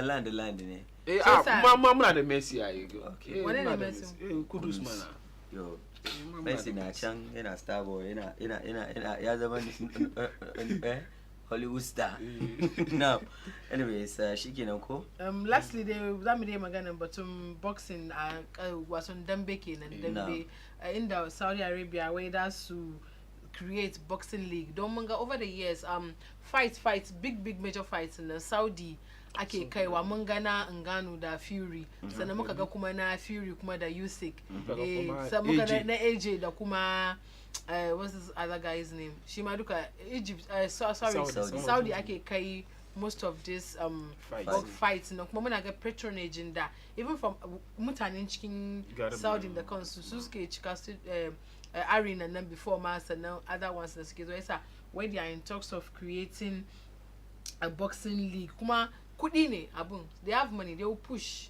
they'll put the money in it and they'll get all the necessary backings and all the necessary promoters so su mara musu baya aga wannan aga football is on gaba when it comes to the Arab world sports no is on gaba soon take it so serious yeah when it comes to sport the Arab one kiduba Morocco nga they are going to organize the African Cup come on 2 edition AFCON because they have the best facilities exactly igana bando no kuma kiduba come to last year ko AFCON ko na da na mata duka they are hosting it but they are even coming to host World Cup Saudi she's a host after 2026 the next World Cup does host so wannan ma da kanshi ma su ba je an yi wani bidding by vote and the basu su host kaga na so yanzu ka kaman yanzu Saudiyan nan like Arab world na zan ce ma in fact in general Arab world number when it comes to sports sun ga kaman ba like yanda perception mutane ke kansu cewa like you know gari ne wanda yake ba su son mutane kaga na so suna so sports sai su take hankali narration and they've successfully done that through the World Cup Qatar when that organized the Qatar it was one of the best organized World Cups. Ko FIFA ma da kanshi ma sun fito da rules suka ce kaman ba the best World Cup so far tun da aka fara buga World Cup Qatar ne kiduwa place kiduwa marketing ga football windows da aka bude ga manyan place duka garin Laraba suke zuwa gara na yasa you know ina mawakin da yawa ka we menene na money may come.